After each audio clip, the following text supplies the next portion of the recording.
Terribly tedious parties they throw, don't they? Horribly tedious. I never know why I go. Never know why I go anywhere. I come here to be educated. I hate being educated. So do I. It puts one almost on a level with the commercial class, doesn't it? But dear Gertrude Children has always told me I should find some serious purpose in life. So I come here to try and find one. I don't see anyone here tonight who one could possibly call a serious purpose. The man took me to dinner last night talking about his wife the whole time. How very trivial. Terribly trivial. What did your man talk about? Myself. And were you interested? Not in the smallest degree. What hard as we are to Margaret. And how will it become us, Olivia? Mr. and Lady Jane Barfoot. Lord Caversham. Good evening, Lady Chiltern. Is my good-for-nothing young son been here? I don't think Lord Goring has arrived yet. Why do you call Lord Goring good for nothing? Because he leads such an idle life. How can you say such a thing? Why, he rides in the row at 10 o'clock in the morning, goes to the opera 3 times a week, dines out at least every night of the season, and changes his clothes at least 5 times a day. You don't call that leading an idle life, now do you? You are a very charming young lady. How sweet of you to say, Lord Caversham. Do come and visit us more often. You know we're always home on Wednesdays, and you look so well in your star. Never go anywhere now. Sick of London society. Shouldn't mind being introduced to my own tailor. He always votes on the right side, but objects strongly to being sent down to dinner with my wife's milliner. Never could stand Lady Caversham's bonnets. I love London society. I think it is immensely improved. It is now entirely composed of beautiful idiots and brilliant lunatics. Just what society should be. Which is Goring? Beautiful idiot or the other thing? I've been obliged for the present to put Lord Goring into a class quite by himself, but he's developing charmingly. Into what? I hope to let you know very soon, Lord Caversham. Lady Markby, Mrs. Cheveley. Good evening, dear Gertrude. So kind of you to let me bring my friend, Mrs. Cheveley. 2 such charming women should know each other. I think Mrs. Cheveley and I have met before. I did not know she had married a 2nd time. Ah, nowadays people marry as often as they can, don't they? It is most fashionable. Dear Duke, and how was the Duchess? Brave still weak, I suppose? Well, that is only to be expected, is it not? Her good father was just the same. There is nothing like Grace, is there? But have we really met before, Lady Chiltern? I can't remember where. I've been out of England for so long. We were at school together, Mrs. Cheveley. Indeed? I've forgotten all about my school days. I have a vague impression that they were detestable. I am not surprised. Do you know? I am quite looking forward to meeting your clever husband, Lady Chiltern. Since he has been at the Foreign Office, he has been so much talked of in Vienna. They actually succeed in spelling his name right in the newspapers. That in itself is fame on the continent. I hardly think there'll be much in common between you and my husband, Mrs. Cheveley.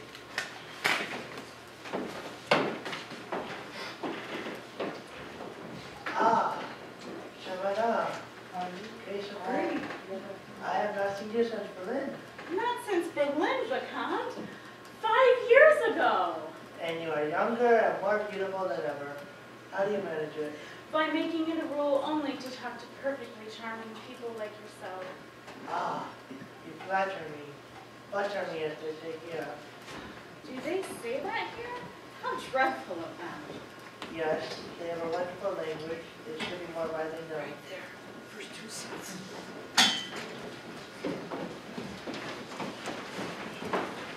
Good evening, Lady Markby. I hope you brought Sir John.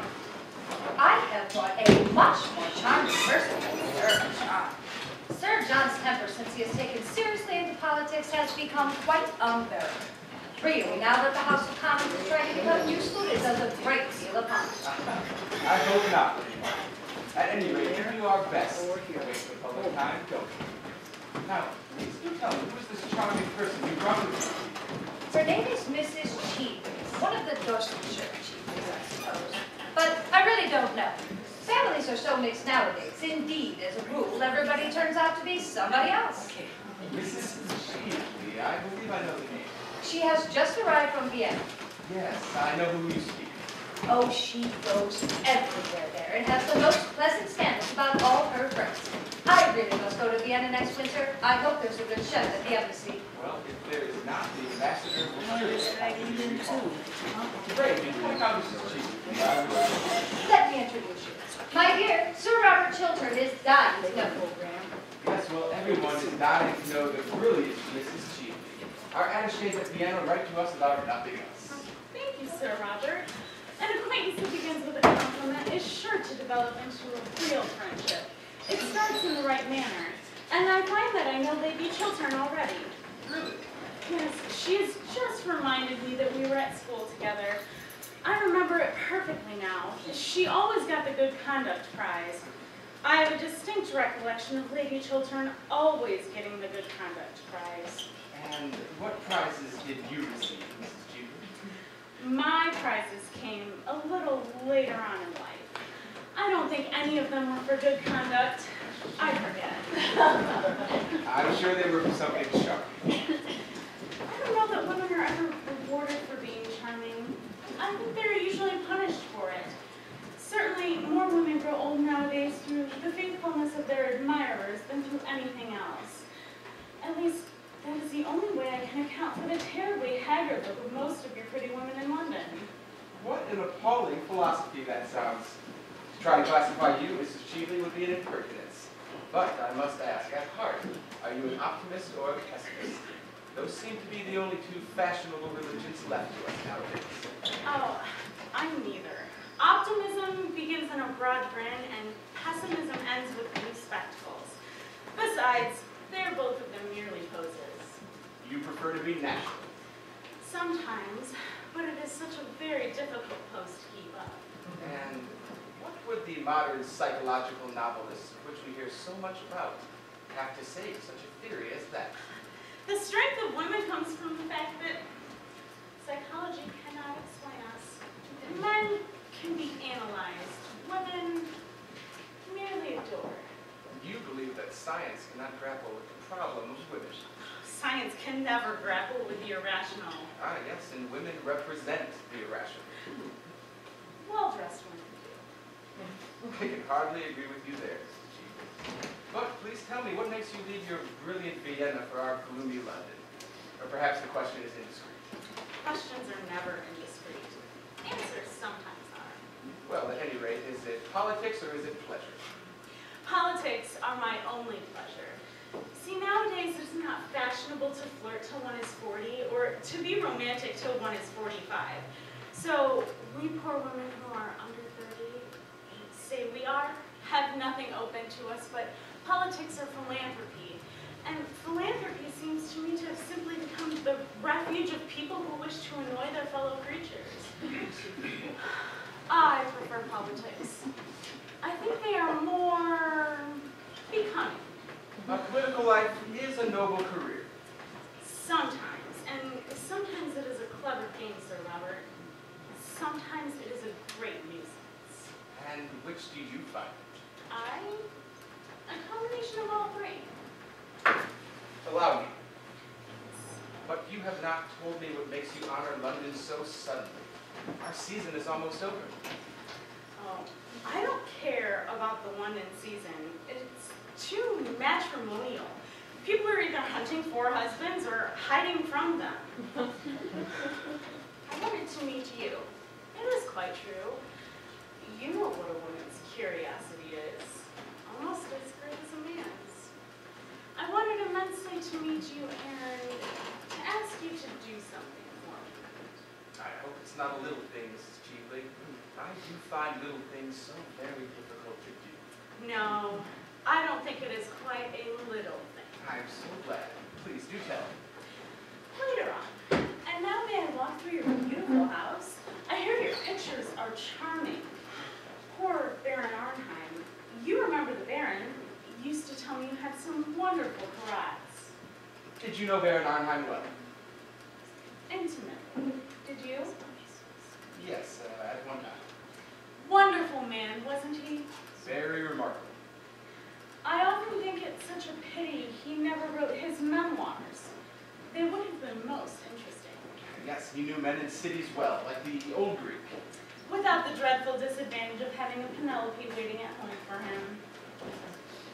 Lord Goring. My dear Arthur, Mrs. Cheveley, may I introduce you to Lord Goring, the idlest man in London? I have met Lord Goring before. I didn't think you would remember me, Mrs. Cheveley. My memory is under admirable control. And are you still a bachelor? I believe so. How very romantic. Oh, I am not at all romantic. I leave romance to my seniors. Lord Goring is the result of Boodle's Club, Mrs. Cheveley. He reflects every credit on the institution. May I ask, are you staying in London long? That depends partly on the weather, partly on the cooking, and partly on Sir Robert. You're not going to plunge us into European war, I hope.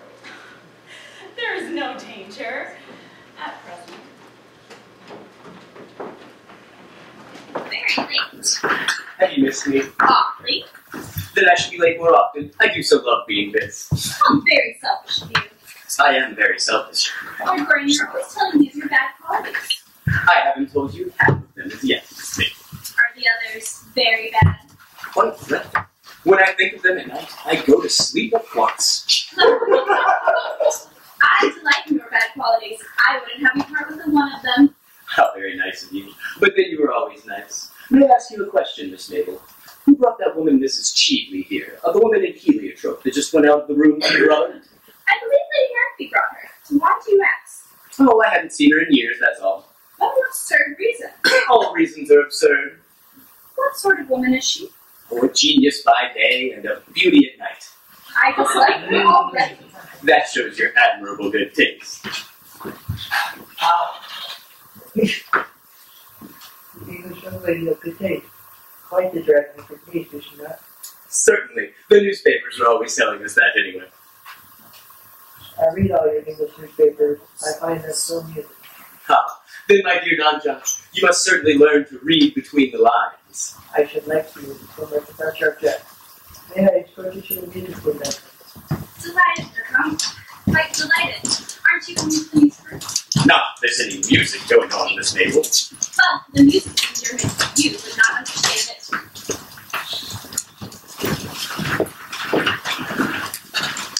Well, sir, what are you doing here?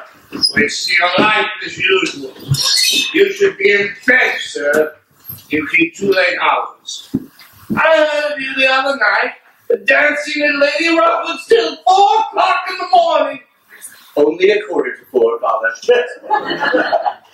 You can't make out how you stand in London society.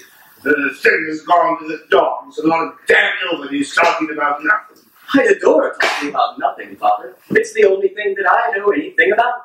You seem to me to be living entirely for pleasure.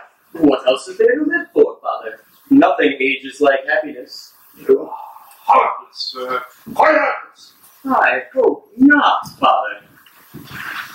Good evening, Lady Bathurst. Are you here? I had no idea you were in political parties. I adore political parties, but they're the only place left of us where nobody talks politics. Adore talking politics.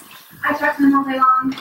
I can't bear listening to them. I don't know how the unfortunate house sustains his own debates. By never listening. Really? Certainly.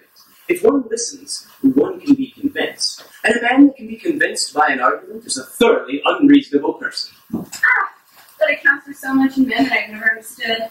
And so much in women with their husbands and never appreciate them. Our husbands never appreciate anything else. We have to go to others for that. Yes, always to others, have we not? And this comes from the 2 women who are known to have the most admirable husbands in London. And that is exactly what we have done. My Reginald is quite what they was. So undeserved so at times. There's not the smallest element of excitement in knowing him. Oh, how terrible. The thing should be more widely known. Basilton is quite as bad. He's as domestic as if he were a bachelor. Oh my, Olivia, we have married such perfect husbands and are well punished for it. I should think it was the husbands who were being punished. No, certainly not. Their attack is possible. And as far as trusting us, it's tragic how much they trust us. Perfectly tragic. Or comic, Lady Beth. Certainly not comic, Lord Goring. How unkind of you to suggest such a thing. Lord Goring is in the camp of the enemy, as usual. I saw that Mrs. Sheepley on his way in. Handsome woman, Mrs. Cheepley. Please, don't praise other women in our presence. You might wait for us to do that. I did wait. Well, we're not going to praise her. I thought she went to the opera on Monday night and told Tommy Rutherford at supper that as far as she could see, London society was made up of nothing but dowdies and dandies. And she's quite right, too. The women are all dowdies and the men are all dandies. Oh, do you really think that's what you're saying? Certainly. An intelligent woman, Mrs. Cheepley. Why are you talking about Mrs. Cheepley? Everyone is talking about Mrs. Cheepley. Lord Goring says, what did you say, Lord Goring, about Mrs. Cheepley? I remember that she's a genius in the daytime and a beauty at night. What a horrid combination. It's so very natural. I like looking at geniuses and listening to beautiful people. How very morbid of you, Miss Marchmont. Oh, very kind of you to say. So, Marchmont and I have been married for 7 years, and he has never once called me more. You're so poor, sweet, honest. I've always said, dear Margaret, that you were the most morbid person in London. You were always so sympathetic, Olivia. Is it morbid to have a desire for food? I have a great desire for food. Lord Goring, would you give me some supper? Certainly, Miss Mabel. How bored you have been. You've not talked to me the whole evening. How could I? You went off with the child diplomatist. You could have followed. Pursuit would have only been polite. I don't think I like you at all this evening. I like you immensely. Well, you could show it in a more marked way. Olivia, I have this curious feeling of absolute weakness. I should like some supper. I know I should like some supper. I am positively dying for supper, Margaret. You're so horribly upset. Don't think these things. Are grossly material. Grossly material. Yeah, I heard the honor of taking you to dinner. No, I never take supper. Thank you for competition. But I will go with your pleasure.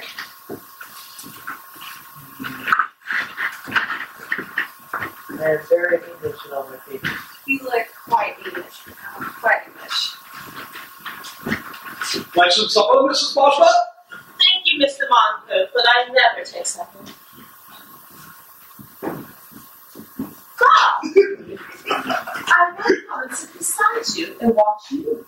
Well, I don't know why I like being watched when I'm eating. Then I will watch someone else. Well, I don't know why I like that either. Hey, Mr. Montfort, do not make these painful scenes of jealousy in public. Do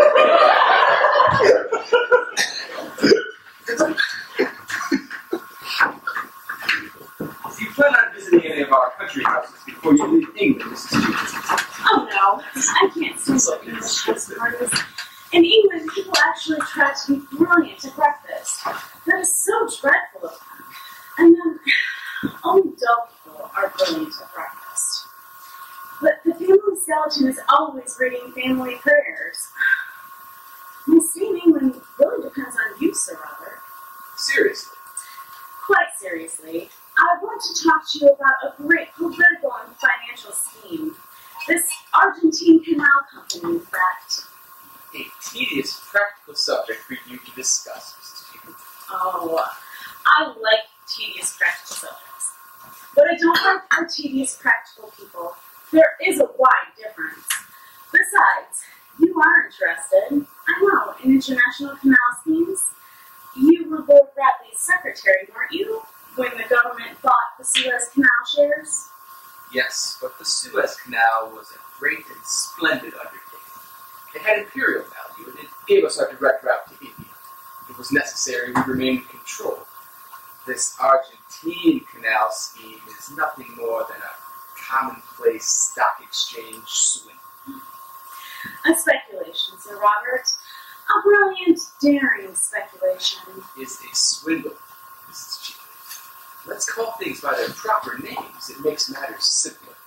I have all the information at the Foreign Office. In fact, I sent out a commission to inquire on the matter privately. I have found that the work has hardly begun. As far as the money already subscribed, no one seems to know what has become of it. The whole thing's a set in Panama without half the chance that miserable affair ever had. I do hope you did not invest in it. I'm sure you're far too clever to have done that. Oh, I have invested very largely in it. Who could have advised you to do such a foolish thing? Your old friend and mine. Who? Baron Arnheim. Yes, I recall hearing he was wrapped up in a whole affair of times. It was his last romance, his last but one to do justice. But you have not seen my karats. They're in the music. I find karats go very well with music, don't you think? May I show them to you? I'm not in the mood tonight for silver twilights or rose pink dawns. I want to talk business. I'm sorry, Mrs. Cheveley. I'm afraid I have no advice for you, except to maybe interest yourself in something less dangerous. The success of the canal depends entirely on the attitude of England, and I'm going to lay my report from the commission in front of the House tomorrow evening. That you must not. In your own interests, Sir Robert, to say nothing of mine, you must not do that. In my own interests? My dear Mrs. Cheveley, whatever do you mean? Sir Robert, I will be quite frank with you. I want you to withdraw the report you had intended to lay before the House on the grounds that you have reasons to believe the commissioners have been prejudiced or misinformed or something. Then I want you to say a few words to the effect that the government is going to reconsider the question, and you have reason to believe that the canal, if completed, would be of great international value. You know the sort of things ministers say in cases of this kind. A few ordinary platitudes will do. In modern life, nothing produces such an effect as a good platitude. It makes the whole world kin. Will you do that for me? Mrs. Cheveley, you cannot be serious in offering me such a proposal. I'm quite serious. Pray, allow me to believe you are not. Oh, but I am. And if you do what I ask you, I will pay you very handsomely. Pay me? Yes. I'm sorry, Mrs. Cheveley, I'm afraid I don't quite understand what you mean. How very disappointing. And I have come all the way from Vienna in order that you should thoroughly understand. I'm afraid I don't. My dear Sir Robert, you are a man of the world. And you have your price, I suppose. Everybody has nowadays. The drawback is that most people are so dreadfully expensive. I know I am. I hope you should be more reasonable in your terms. Mrs. Cheveley, allow me to call you a carriage for you. You have been around so long, you don't seem to recognize you are speaking to an English gentleman. I realize that I am talking to a man who laid the foundation of his fortune by selling to a stock exchange speculator a cabinet secret. What do you mean? I mean that I know the real origin of your wealth and career, and I've got your letter, too. What letter? The letter you wrote to Baron Arnheim when you were Lord Bradley's secretary, telling the Baron to buy Suez Canal shares. A letter written 3 days before the government announced its own purchase. Can't be true. You thought that letter had been destroyed. How foolish of you. It is in my possession.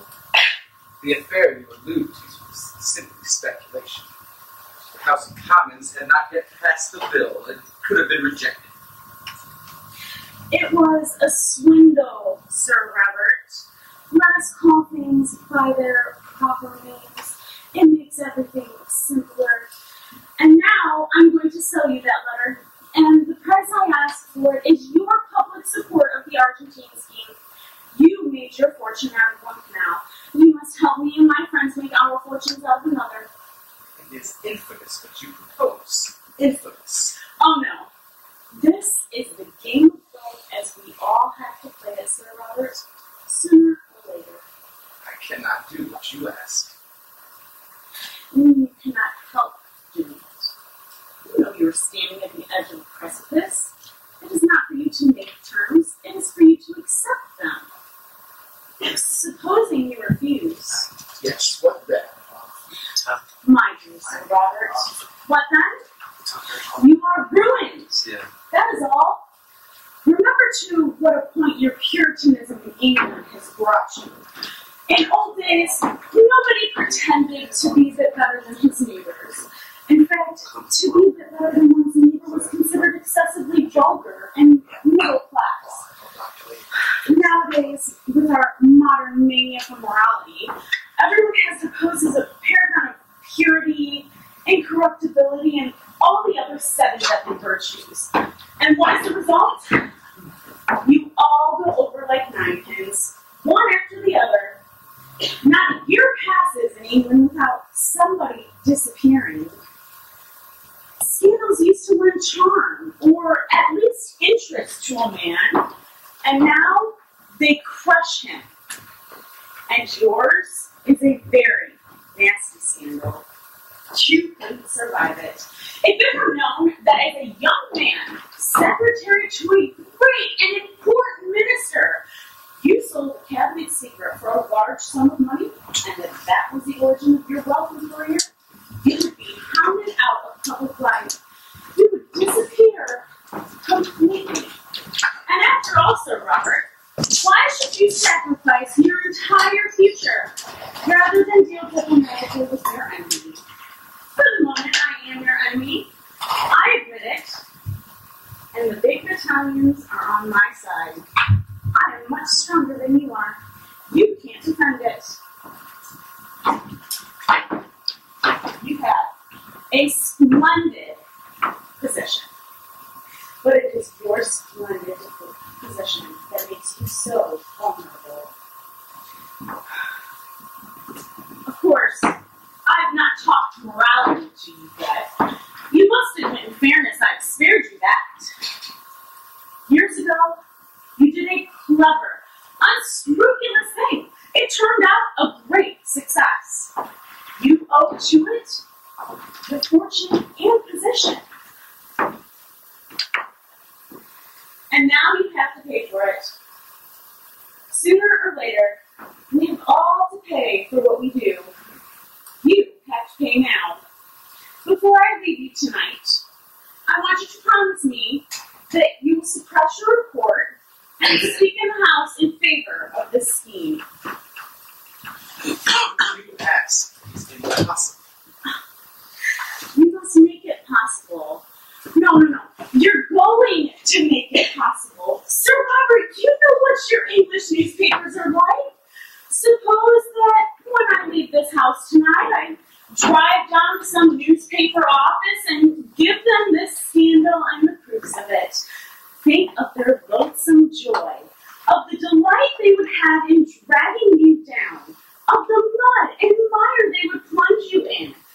Think of the hypocrite with his greasy smile, penning his leading article. Stop. You want me to withdraw my report and say I believe there are possibilities in this scheme? Those are my terms. I won't give you any sum of money you want. Even you are not rich enough, Sir Robert, to buy back your past. No man is. I will not do what you ask. I won't. You have to. If you don't... Wait. What did you propose? You said you would give me my letter back, did you not? Yes, that is agreed. I will be in the ladies' gallery tomorrow night at 11:30. If by that time, and you will have had heaps of opportunity, you make an announcement in the House in the terms I wish, I shall hand you back your letter with the prettiest things, and the best, or at any rate, the most suitable compliment. I can think of. I intend to play quite fairly with you. One should always play fairly when one holds the winning cards. The Baron taught me that, amongst other things. You must give me time to think over your proposal. No, you must settle now. Oh, a week, 3 days. Impossible. I have got to telegraph to Vienna tonight. My God. What has brought you into my life? Circumstances. Wait. I consent. I will have the report withdrawn and have the question put to me on the subject. No. Yes. Thanks. I knew we could come to an amicable agreement. I understood your nature from the first. What's that? I analyzed you, though you did not adore me. And now you can get my carriage for me. I hear the people coming up from supper, and Englishmen always get romantic after a meal, and that bores me dreadfully.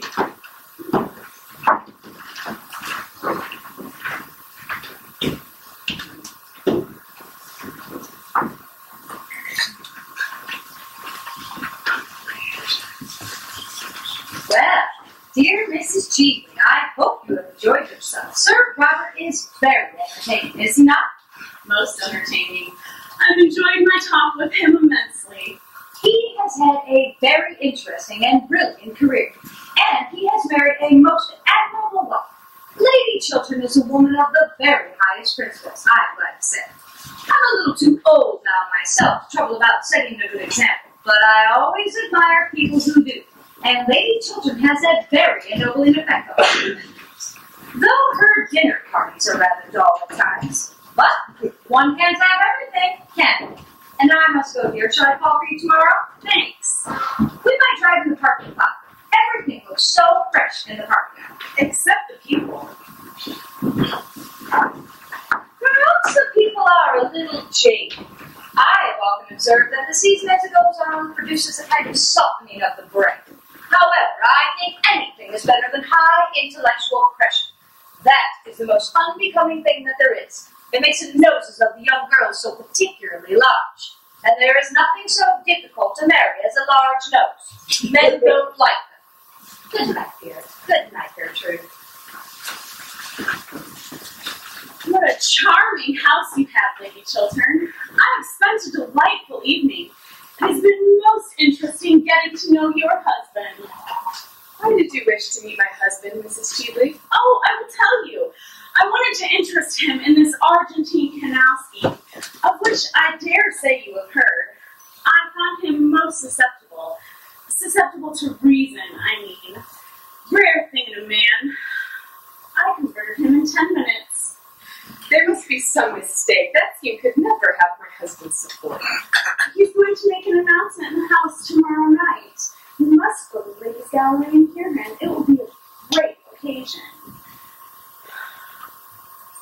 But, of course, in the next 24 hours, the whole thing is a dead secret. A secret? Between whom? Between your husband and myself. Your carriage is here, Mrs. Cheatley. Thank you. Good night, Gertrude. Good evening, Lord Goring. I'm at Claridge's. Don't you think you might leave a card? If you wish it, Mrs. Cheatley. Oh, don't be so solemn about it. Or shall I be obliged to leave a card on you? I'm sure in England that's considered most improper. In Vienna we are more civilized. Will you see me down, Sir Robert? Now that we both have the same interests at heart, we should be great friends, I hope.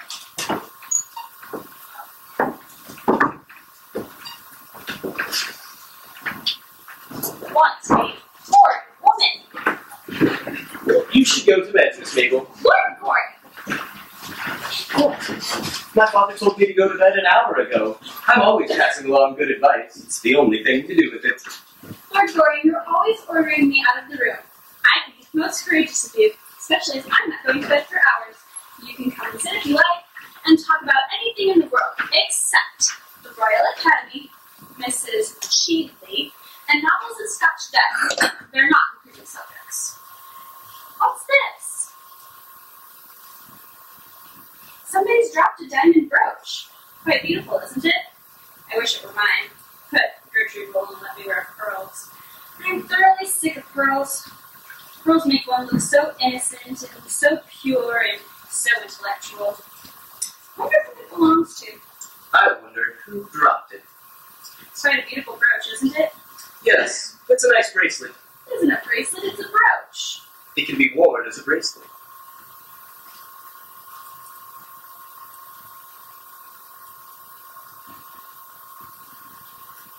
What are you doing? I'm going to ask you a rather strange question, Miss Mabel. I pray you. I've been waiting for it all evening. If anyone claims this ornament, let me know at once. That is a strange request. Well, you see, I gave it to someone once, years ago. You did. Yes. Then I shall certainly bid you good night. Good night, Gertrude. Good night. You saw whom Lady Markley brought here tonight? Yes. What did she want? Apparently, to try to lure Robert to uphold some fraudulent scheme is what she's interested in. The Argentine Canal, in fact. She's mistaken her man, hasn't she? She is incapable of understanding upright nature like my husband's. Yes. I should fancy she'll fall into grief if she tries to wrap Robert into her toils. Yes, one might call those kind of women clever, but I call them stupid. Oh, same thing often. Good night, Lady Children.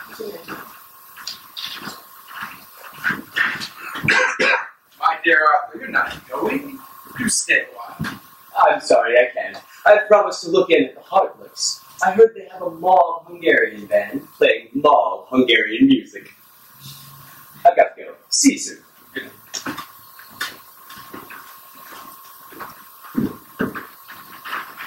How beautiful you look tonight, Gertrude. Robert, it's not true, is it? You're not going to lend your support to this Argentine speculation. You couldn't. Who told you I intend to do so? Well, that woman who has just gone out, Mrs. Cheveley, as she calls herself now, she seemed to taunt me with it. Robert, I know this woman, you don't. We were at school together. She was untruthful, dishonest, an evil influence on anyone whose trust and friendship she could win. I hated her. I despised her. She stole things. She was a thief. She was actually sent away for being a thief. Why do you let her influence you? Gertrude, what you say may be true, but it was so long ago. It's best forgotten. Mrs. Cheveley may have changed since then. No one should be judged entirely by their past. One's past is what one is. It is the only way by which people should be judged. That is a very hard saying, Gertrude. It is a true saying, Robert. And what does she mean by boasting that she had gotten you to lend your support, your name, to a thing I have heard you describe as the most dishonest and fraudulent speculation there's ever been in political life? I was mistaken in the view that I took. We all may make mistakes. But you told me yesterday that you received a report from the commission that entirely condemned the whole thing. Yes, but now I have reason to believe that the commission was prejudiced, or at any rate misinformed. And besides, Gertrude, public and private life are two very different things. They have different laws and run on different lines. They should both represent man at his height. I see no difference between us. Well, in the present case, it is a matter of practical politics. That is all. All? Yes. Oh, Robert. Oh, it is horrible that I should have to ask you such a question. Robert, are you telling me the whole truth? Why do you ask me such a question? Why do you not answer it? Gertrude, truth is a very complex thing. Politics is a very complex business. There are wheels within wheels. At one point, one may have certain obligations that one has to pay. In political life, sooner or later, one must compromise. Everyone does. Compromise? Robert, why do you talk so differently tonight from the way I've always heard you talk? Why are you so changed? I am not changed. But Circumstances alter things. Circumstances should never alter principles. What if I told you What? that it was necessary? Vitally necessary. It can never be necessary to do what is not honorable. And if it be necessary, then what is it that I have loved? But it is not. Robert, tell me it is not. What gain would you get? Money? You have no need of that. And money that comes from a tainted source is degradation. Power? Power is in itself. It is power to do good that is fine. That and only that. What is it then? Robert, tell me, why are you going to do this dishonorable thing? Gertrude, you have no right to use that word. I told you it is a question of rational compromise, nothing more. But that is all very well for other men. Men who treat life simply as sordid speculation. But not for you, Robert, not for you. You are different. All your life you have stood apart from the others. You've never let the world soil you. To the world as to myself, you have been an ideal always. Oh, be that ideal still, that great inheritance thrown out away, that tower of ivory, do not destroy. Robert, men can love what is beneath them. Things unworthy, stained, dishonored. We, women, worship when we love. And when we lose our worship, we lose everything. Oh, don't kill my love for you, Robert. Don't kill that. Gertrude. I know that there are men with horrible secrets in their lives. Men who have done some shameful thing and in some critical moment have to pay for it by doing some other act of shame. Oh, don't tell me you're such as they are. Robert, is there in your life any secret dishonor or dishonesty? Tell me. Tell me at once that What? That our lives may drift apart. Drift apart? That they may be entirely separate. It would be better for us both. Gertrude. Gertrude. There is nothing in my past life that you may not already know. Oh, I was sure of it, Robert. I was sure of it. But why did you say those dreadful things? Things so unlike your real self. Don't let us ever talk about the subject again. You will write, won't you, to Mrs. Cheveley? And tell her that you cannot support this scandalous scheme of hers? If you've given her any promise, you must take it back, that is all. Must I write and tell her that? Surely, Robert, what else is there to do? I could see her personally. No, you must never see her again, Robert. She is not a woman you should ever speak to. She is not worthy to talk to a man like you. No, you must write at once, now, this moment, and let your letter show that your decision is quite irrevocable. Right this moment? Yes. But Gertrude, it's so late. It's almost close on 12. That makes no matter. She must know at once that you are not a man to do anything base or underhand or dishonorable.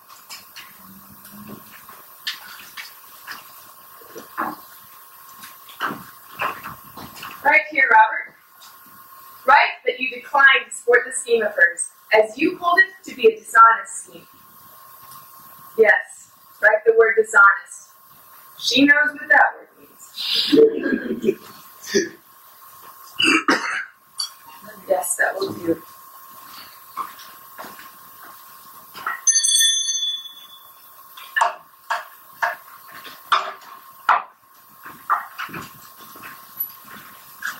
Have this letter sent at once to Claridge's. There's no answer.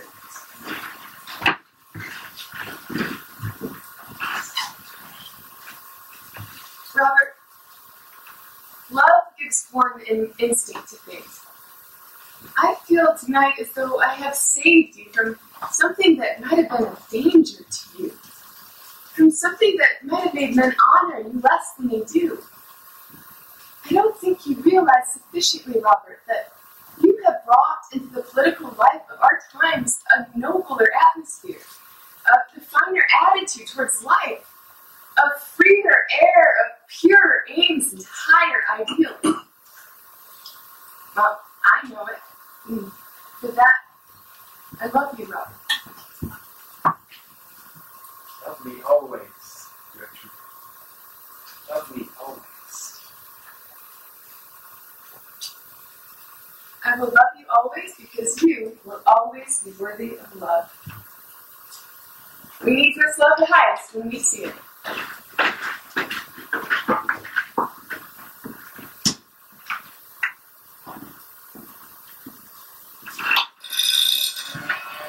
Turn down the lights.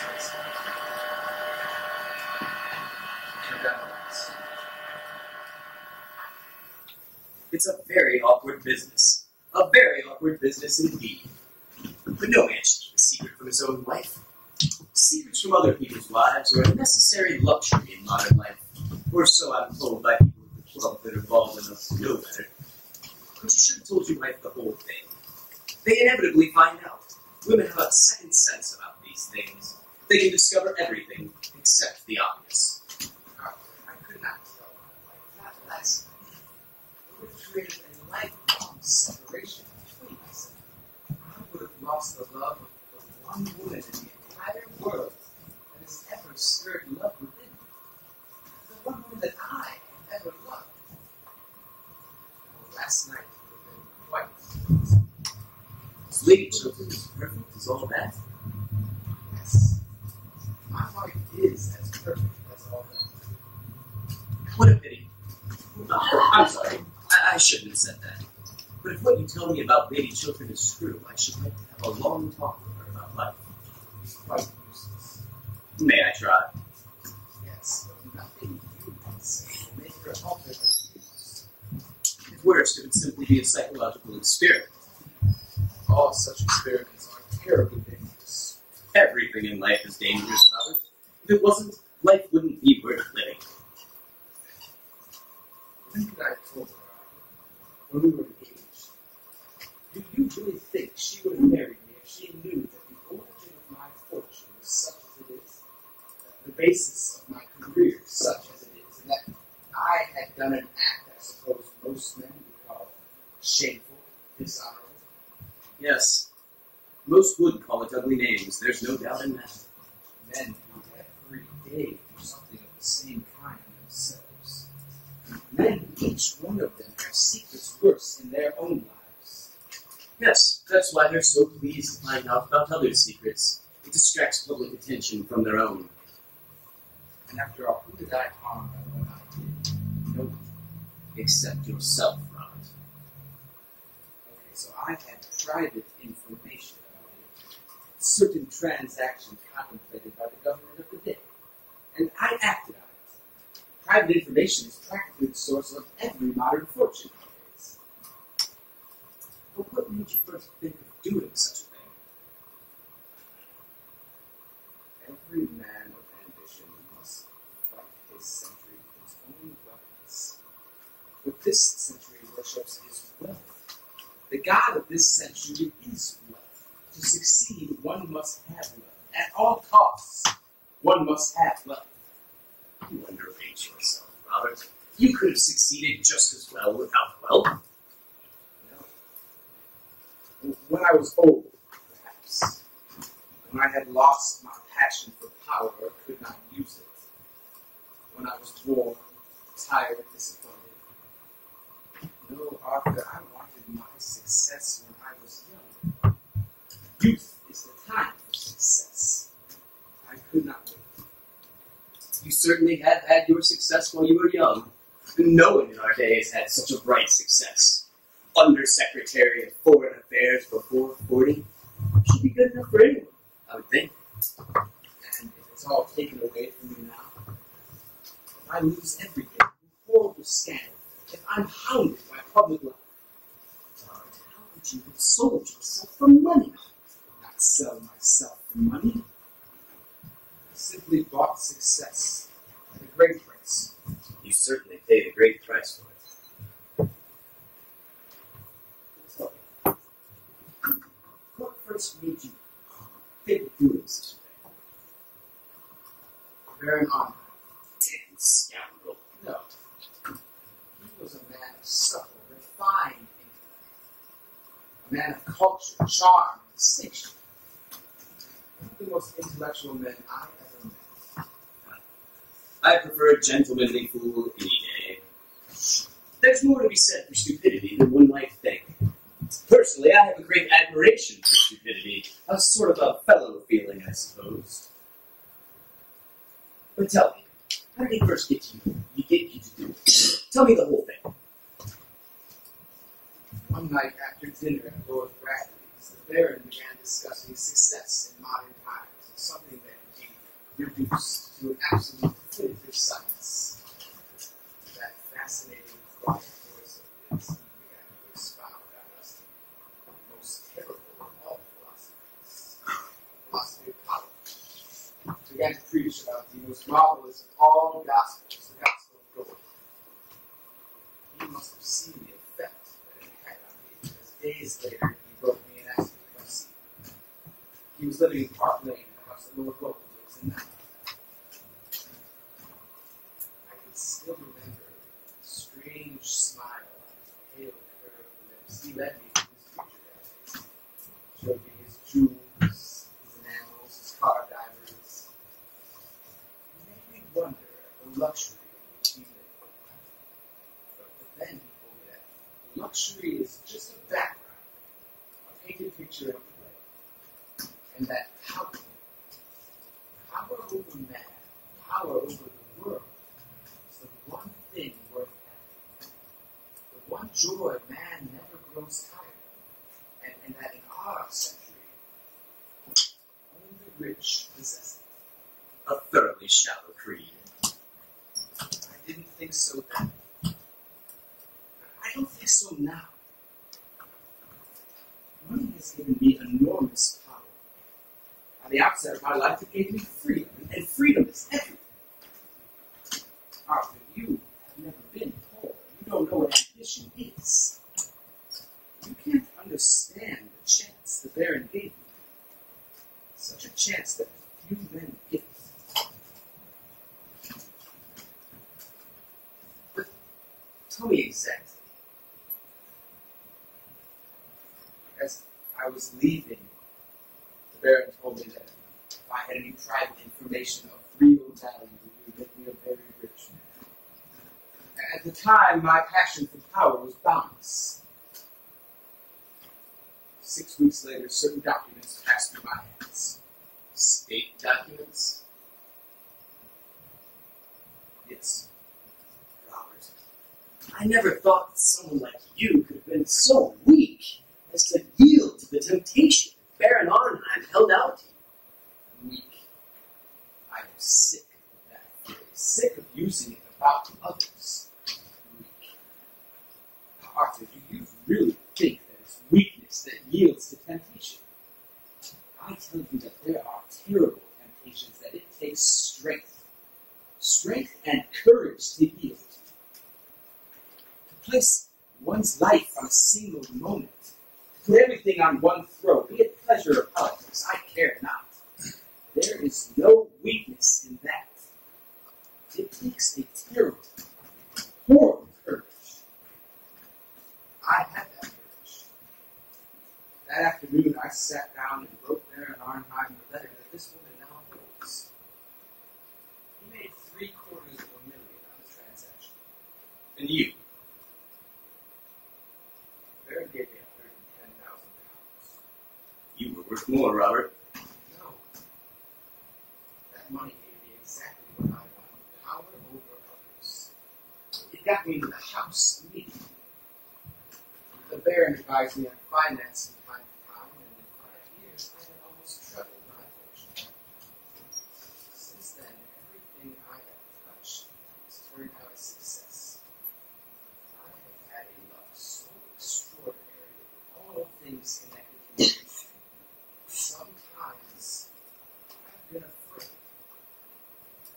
I recall reading a strange book somewhere one time that when the gods wish to punish us,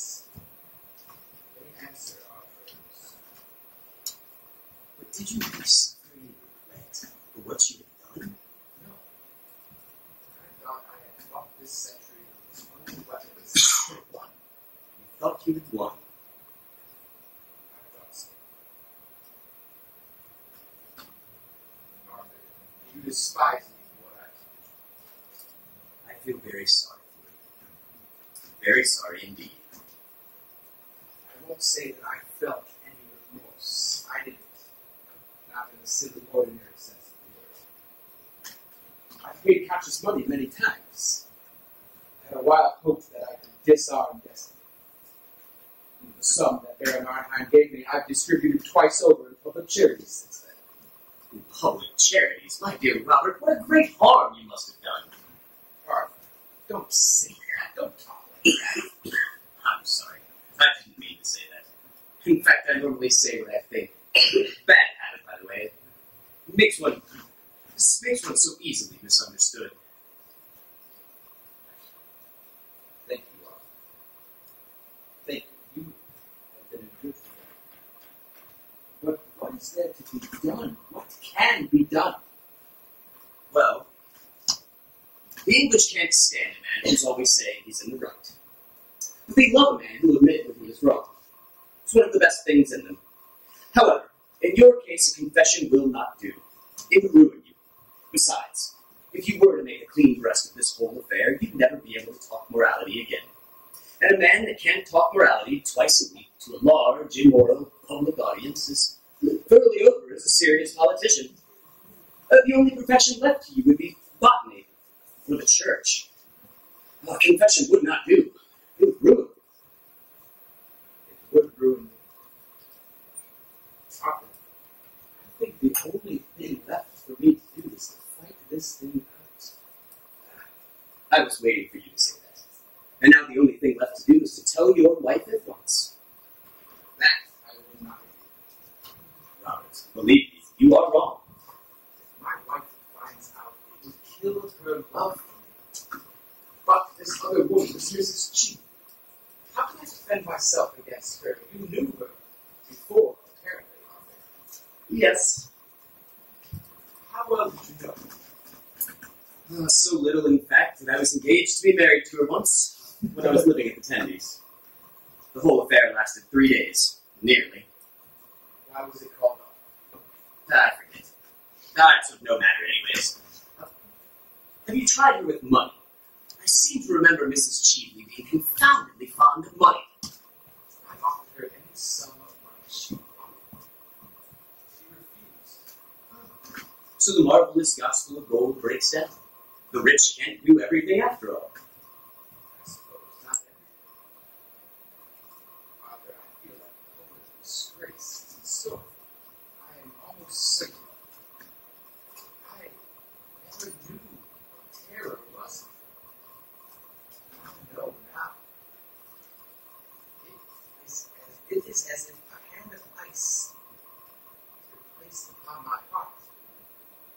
As if my heart has been left alone to beat itself to death in some empty hollow. Robert, you must fight. You must fight her. But how? I haven't any idea. I haven't the slightest idea at present. Thoroughly disappointed in myself. In fighting this Mrs. Cheveley, I'm allowed to use any weapon I can find. Am I not? If I were you, I wouldn't have the slightest scruple in doing so. But Mrs. Cheveley is thoroughly well able to take care of herself. But I would write the embassy in Vienna. I'll see if maybe there's some secret scandal she herself is afraid of. I imagine Mrs. Cheveley to be one of those very modern women who finds a new scandal is becoming as a new bonnet and airs them both in the park every evening at 5:30. I'm sure that her present sorrow at the moment is that she hasn't got enough of them. Why do you say that? Well, she wore far too much rouge last night and not enough clothes. It's a sure sign of despair in a woman. But it is worthwhile writing Vienna, is it not? Oh, yes. It's always worthwhile asking a question, Robert, though it's not always worthwhile answering one. Mr. Tapman, Yes, sir. have you send this out Indeed. You must not be doing this alone. Yes, Ron. She must have had some curious hold on their honor. I wonder what it was. I wonder. I would fight her to the death. As long as my wife finds out nothing. You must fight her in any case. In any case. My wife finds out, there will be little to fight for. I will let you know when I get to the embassy. There's a chance, just a chance, but I believe it. And just as I fought this century with its own weapons, I will fight her with her own weapons. It's only fair. And she does seem like a woman with a past, does she not? Ah, there is a fashion in past, just as there is a fashion in frocks. Perhaps Mrs. Cheveley's is merely a slightly décolleté one. Besides, I shouldn't set too high hopes on frightening Mrs. Cheveley. She's survived all of her creditors and shows a wonderful presence of mind. Father, I live on hopes now. I clutch at every chance. I feel like a man on a ship that is sinking. The water is at my feet, and the air is cold and bitter and sore. Mason? Hush. Hear my wife's voice. Good afternoon, Lord Loring. Good afternoon, Lady Chiltern. Have you been in the park? No, I have just come in from the Women's Liberal Association, where, by the way, Robert, your name was received with loud applause. And now I just come in to have my tea. You wait and have some tea, won't you? I'll wait for a short time. Thanks. I'll be back in a moment. I'm just going to take my hat off. Oh, please don't. Your hat is so pretty. It's one of the prettiest hats I ever saw. I hope the Women's Liberal Association received it with loud applause.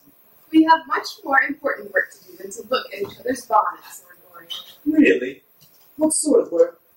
Oh, dull, useful, delightful things. Factory acts, female inspectors, the 8-hour bill, the parliamentary franchise. Everything, in fact, that you would find thoroughly uninteresting. And never bonnets. Never bonnets, never.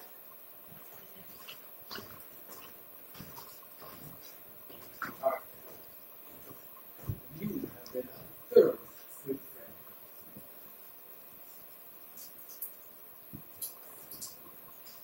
Yes. I have tried to be a good friend.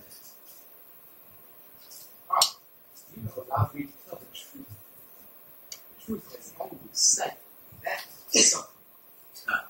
The truth. It's something I get rid of at once. Makes one terribly unpopular at the club. Now they call it being conceited. I don't know. Perhaps it is. A marvelous thing to tell the truth. To live the truth. I would to God that I may live the truth someday. I'll see you again soon, shan't I, Albert? Certainly. I'm going to look in at the bachelor's ball tonight, unless there's something better to do. I'll see you in the morning. But if you have need of me tonight, just send a note round to Curzon Street. You're not going, Robert. I have some notes to write, dear. You work too hard, Robert. You seem never to think of yourself, and you're looking so tired. It's nothing, dear.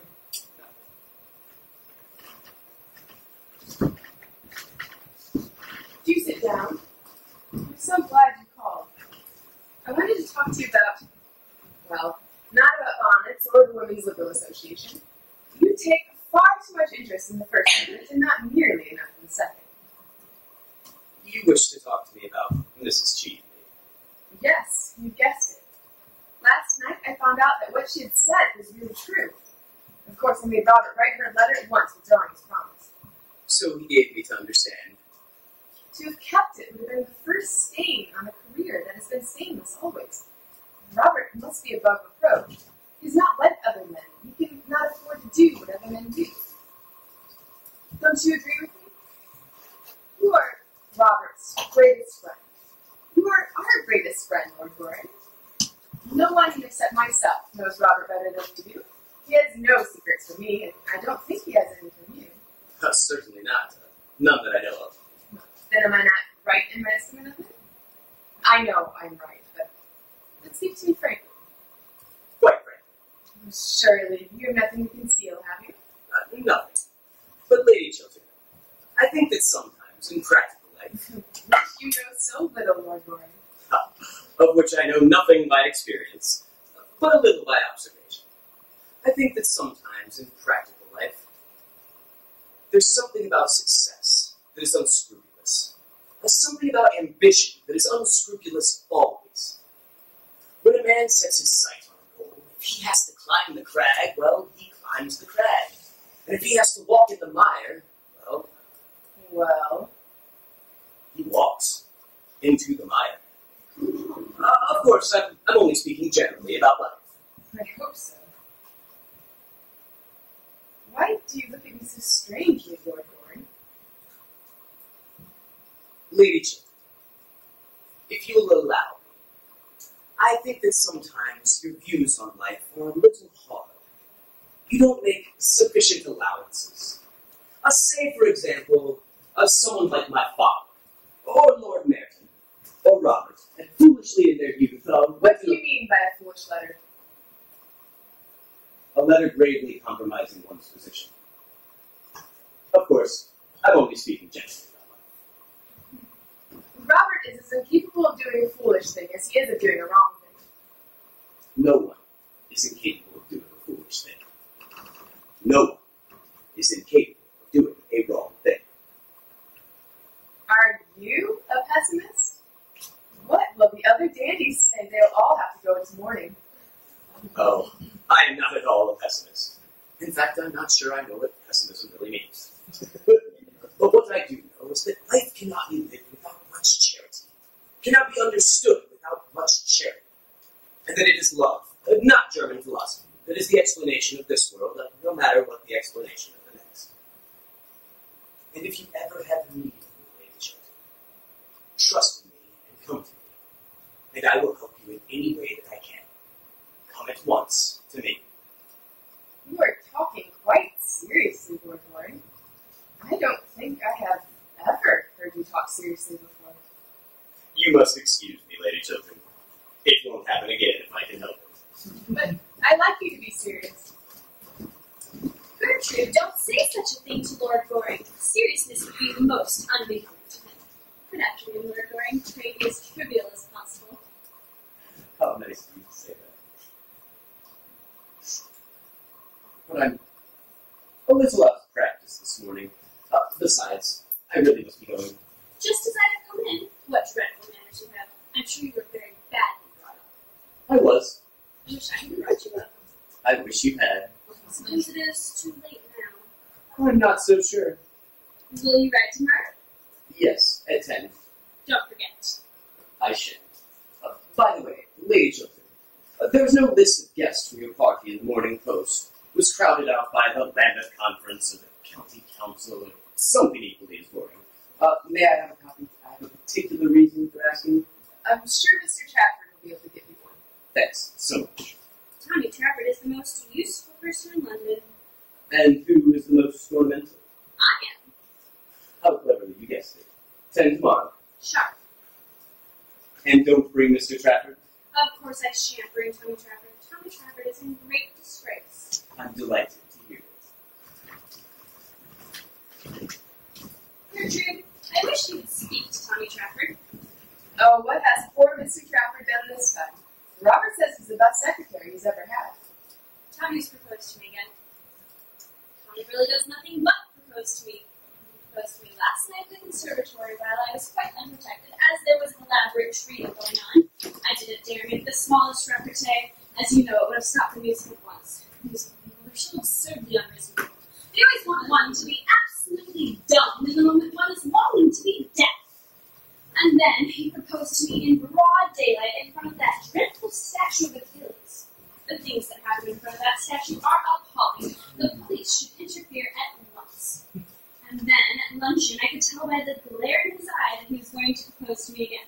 I managed to check him just in time by assuring him that I was a bimetallist. Fortunately, I don't know what bimetallism means, but I don't believe anybody else does either. Then the observation managed to crush Tommy for 10 minutes. And then Tommy's so annoying the way he proposes. If he proposes at the top of his voice, I should not mind that so much. That might produce some effect on the public. But he always does it in some horrid, confidential confidential way. When Tommy wants to be romantic, he talks to one just like a doctor. I'm very fond of Tommy, but his methods of proposing are quite out of date. I wish Gertrude would speak to me and tell her that once a week is often enough for anyone to propose, and that it should always be done in a manner that attracts some attention. Dear Mabel, don't talk like that. Besides, Robert thinks very highly of Mr. Trafford. He thinks he has a brilliant future ahead of him. I wouldn't marry a man with a future for anything under the sun. Mabel. I know, dear. You married a man with a future, didn't you? But then Robert is a genius, and you have a noble self-sacrificing character. You can stand genius. I have no character at all, and Robert is the only genius I can ever bear. Geniuses talk so much, don't they? Such a bad habit. And then they're always thinking about themselves when I want them to be thinking about me. I must go round now and rehearse at Lady Basilden's. You remember we're having tableau, don't you? The triumph of something or other. I don't remember what.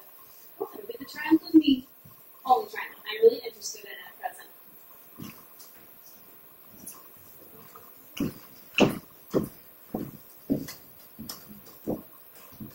Gertrude, do you know who's coming up the stairs to see you? That dreadful Mrs. Cheveley in the most lovely gown. Did you ask her? Mrs. Cheveley coming to see me? Impossible. Oh, I assure you, she's coming up the stairs as large as life and not nearly so natural. You need not wait, Mabel. Remember, Lady Basilden was expecting you. Oh, I must shake hands with Lady Markby. I love being scolded by her. Lady Markby, Mrs. Cheveley. Dear Lady Markby, how nice it is of you to come and see me. Won't you sit down, Mrs. Cheveley? Isn't that Miss Chiltern? I should like so much to know her. Mabel, Mrs. Cheveley wishes to know you. I thought you felt so charming last night, Miss Chiltern. So simple and suitable. Thanks. I'll have to tell my dressmaker. It'll be such a surprise to her. Goodbye, Lady Markby. Going already? I'm afraid I must go stand on my head in some tableau. On your head, child? Oh, I hope not. I believe that is most unhealthy. Oh, but it is for charity, in aid of the undeserving. Only charity I'm really interested in. Tommy Trafford is secretary, and I am treasurer. And what is Lord Goring? Oh, Lord Goring is president. The post should suit him admirably, unless he's deteriorated since I knew him first. You are remarkably modern, Mabel. A little too modern, perhaps. Nothing is so dangerous as being too modern. One is apt to grow old-fashioned quite suddenly. I have known many instances of it. What a dreadful prospect, Lady Markby. Ah, my dear, you need not be nervous. You will always be as pretty as possible. That is the best fashion there is, and the only fashion that England succeeds in setting. Thank you, Lady Markby, for England and myself. Dear Gertrude, we just want to see if Mrs. Cheveley's diamond brooch has been found. Here? Yes, I missed it last night when I got back to Claridge's. I thought I might possibly have dropped it here. I've heard nothing about it, but I'll send for the butler to ask. Oh, pray don't trouble, Lady Chiltern. I dare say I lost it at the opera before we came on here. Yes, I suppose it must have been at the opera. The fact is, we all scramble and jostle so much nowadays that I wonder we have anything at all left on us at the end of an evening.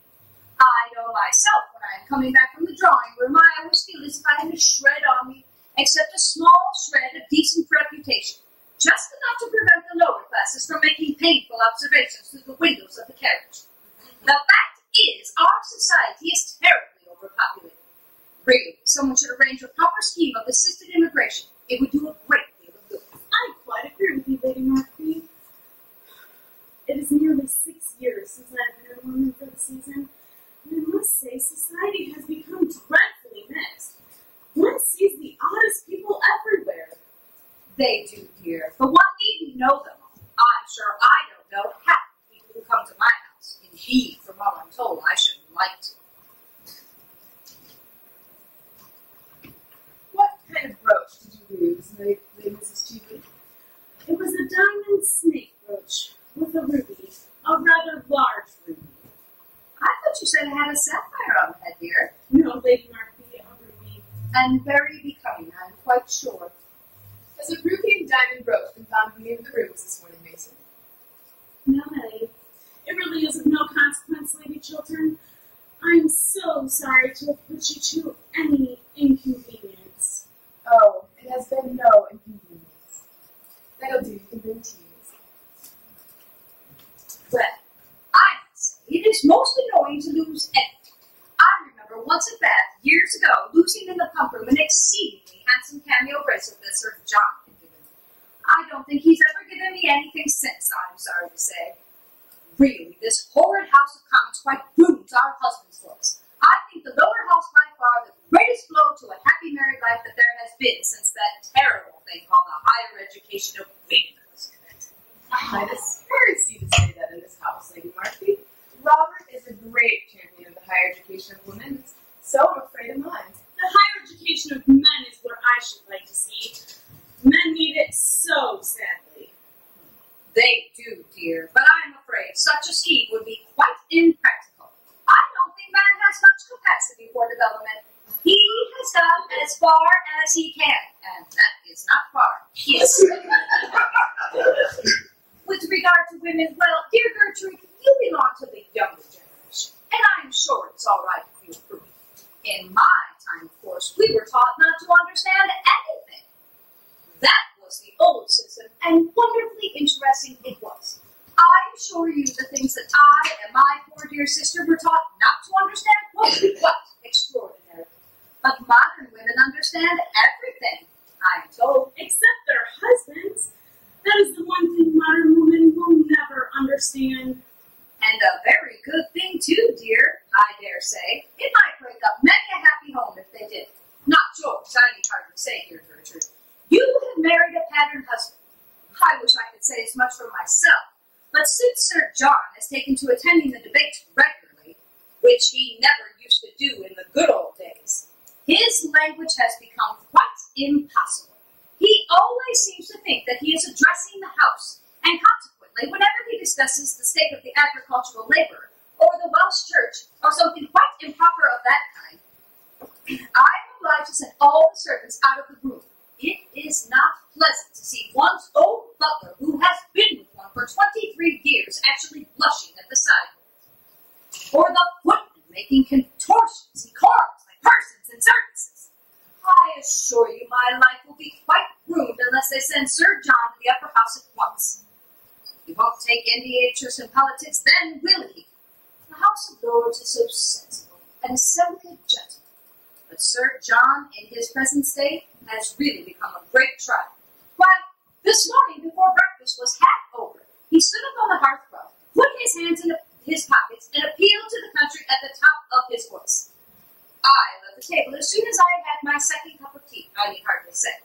But his violent language could be heard all through the house. I trust, Gertrude, that Sir Robert is not like that. But I am very much interested in politics, Lady Markby. I love to hear Robert talk about them. Well, I hope he is not as devoted to blue books as Sir John is. I don't think that could be quite improving reading for anyone. I've never read a blue book. I prefer books in yellow colors. Yellow is a gayer color, is it not? I used to wear yellow a good deal in my early days, and would do so still if Sir John was not so painfully personal in his observations. And a man on the question of dress is always ridiculous, is he not? Oh no, I think men are the only authorities on dress. Really? One wouldn't say so from the sort of hats they wear, would one? Some tea, Mrs. Cheveley? Thanks. Some tea, Lady Markby? No, thanks, dear. The fact is, I promised to go around for 10 minutes to visit poor Lady Brancaster, who is in a great deal of trouble. Her own daughter, quite a well-brought-up girl, too, has actually become engaged to be married to a curate in Shropshire.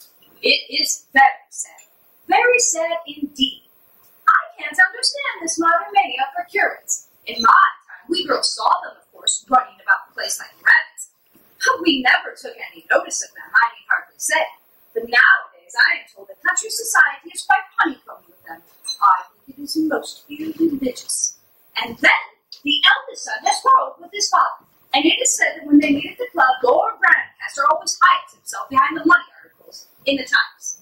However, I believe that is a most common occurrence nowadays, and that they have to take in extra copies of the Times in all the clubs in St. James Street.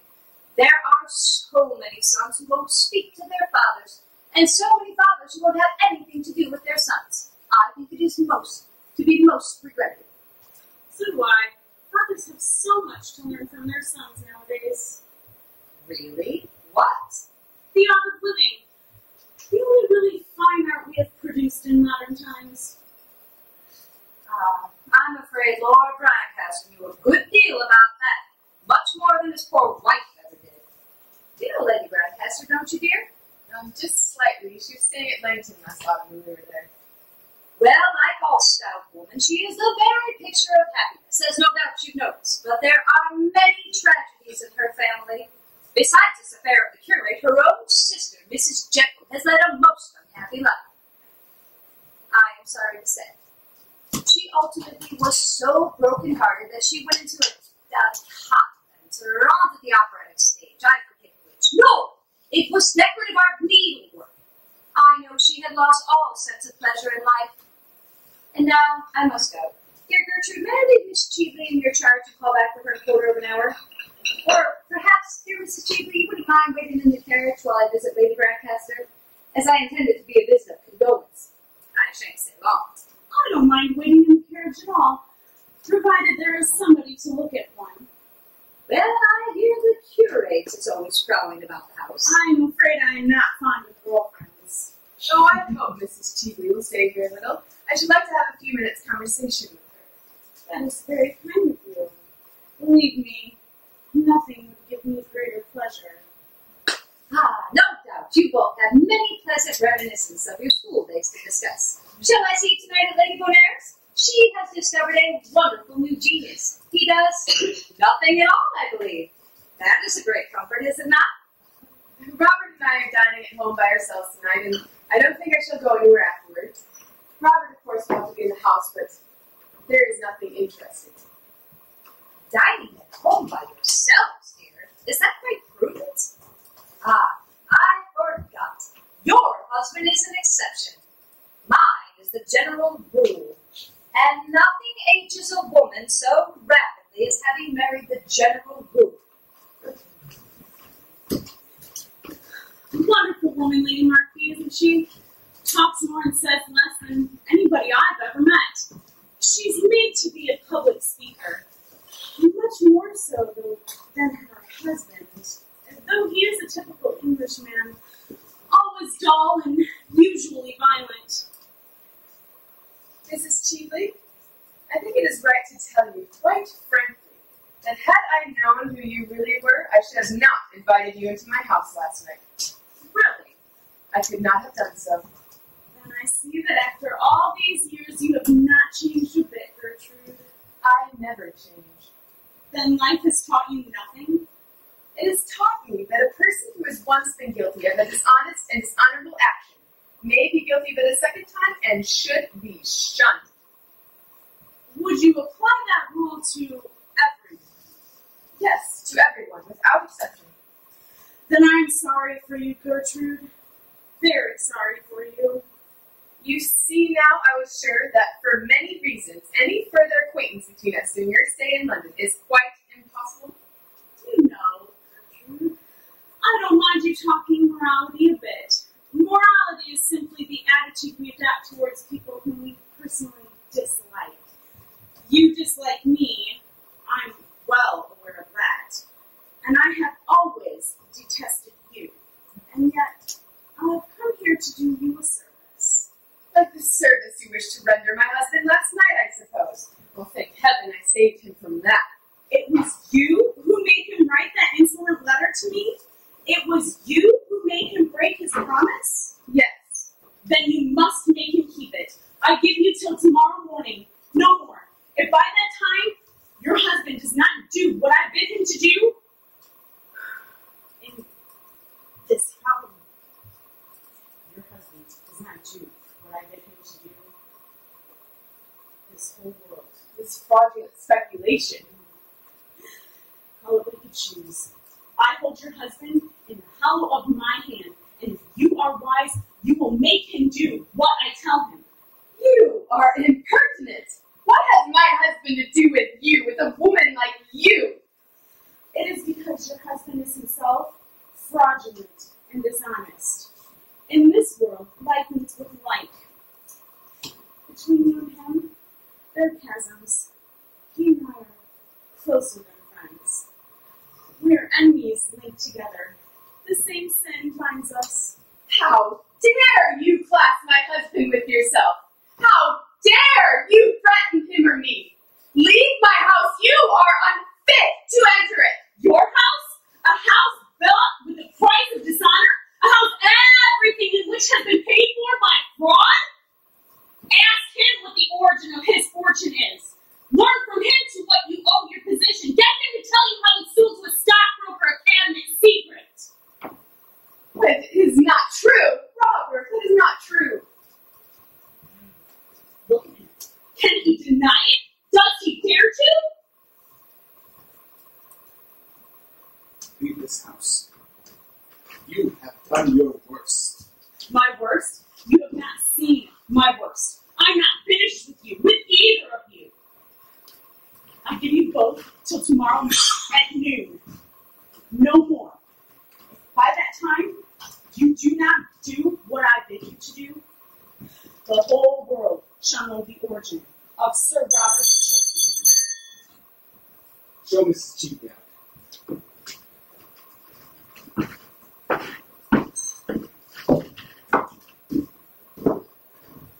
You sold a cabinet secret for money? You began your life with fraud and built up your career on dishonor? Oh, tell me it is not true. Lie to me, tell me it is not true. Gertrude, what this woman says is true, but let me explain. You don't understand how I was tempted. No, don't come near me. Don't touch me. Oh, I feel as if you have soiled me forever. Oh, what a mask you've been wearing all these years. A horrible painted mask. You sold yourself for money. Common thief were better. You put yourself up to sale to the highest bidder. You were bought in the market. You lied to the whole world, and yet you will not lie to me. Gertrude, please, let me tell you. No, don't speak. Say nothing. Your voice wakes terrible memories. Memories of things that made me love you. Memories of words that made me love you. Memories that are now horrible to me. And how I worshipped you. You were to me something apart from common life. A thing pure, noble, honest, without stain. The world seemed to me finer because you were in it, and goodness were real because you lived. And now, I think I made a man like you, my ideal, the ideal of my life. That was your mistake. That was your error. The error that all women commit. Why can't you women love us men, faults and all? Why must you place us on monstrous pedestals? We are all made of clay, men and women alike. But when men love women, they love them knowing their weaknesses, their follies, their imperfections. Love them all the more, it may be, for that very reason. For it is not the perfect, but the imperfect that are in need of love. It's when we are wounded by our own hands, or by the hands of others, that love should come to cure us. Else what use is love at all? All sins except the sin against itself, love should forgive. All lives, save loveless lives, true love should pardon. A man's love is like that. It's wider, stronger, more human than a woman's love. Women think they are making ideals of men, when in fact all they are making is false idols. You made a false idol out of me, and I had not the courage to come down, show you my wounds, tell you my weaknesses. So last night, you ruined my life. Yes, ruined it. What that woman asked of me was nothing compared to what she offered me. She offered me peace, security, stability. The one sin of my youth rose up before me, hideous and horrible, with its hands at my throat. I could have sent it back to the tomb in which it came, burned the one piece of evidence against me, and you prevented me, and you know it. What is in store for me now? Shame? A lonely, dishonorable life? A lonely, dishonorable death someday? Let women not place men on pedestals anymore. Let them not bow before them, for they may ruin other lives, like you, who I have so wildly loved, have ruined mine.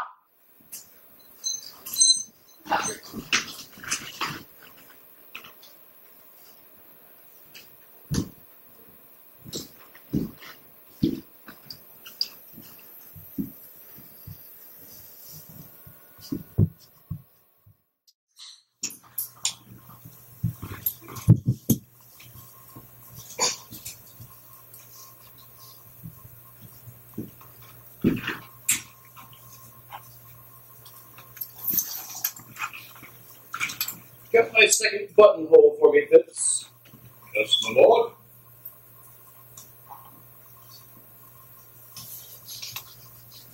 Rather distinguished thing, eh, Phipps? See, I'm the only person of the smallest importance in London who wears a buttonhole. Yes, my lord, I have observed that. You see, Phipps, what is fashionable is what one wears oneself. What is unfashionable is what other people wear. Yes, my lord. Just as falsehoods are the truths of other people. Yes, my lord.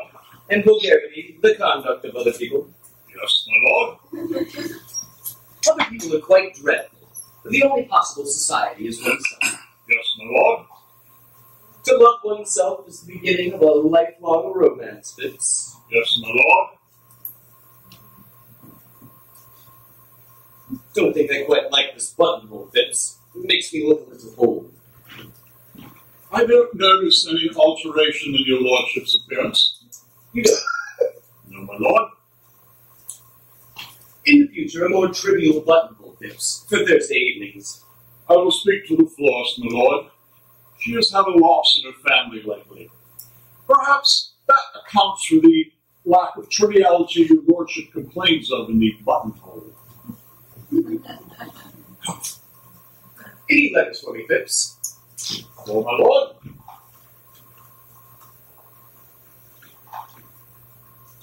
Whip my cab round in 20 minutes. Yes, my lord. Phipps, when did this letter arrive? It was delivered by hand just after your lordship went to the club. That will be all.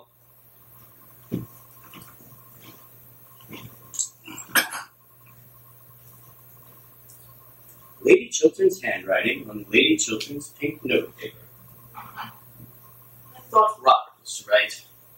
How curious. Well, let's see what she's got to say to me. I want you. I trust you. I am coming to you. Gertrude. I want you. I trust you. I'm coming. Ah. So she's found out the whole thing. Poor woman. Poor woman.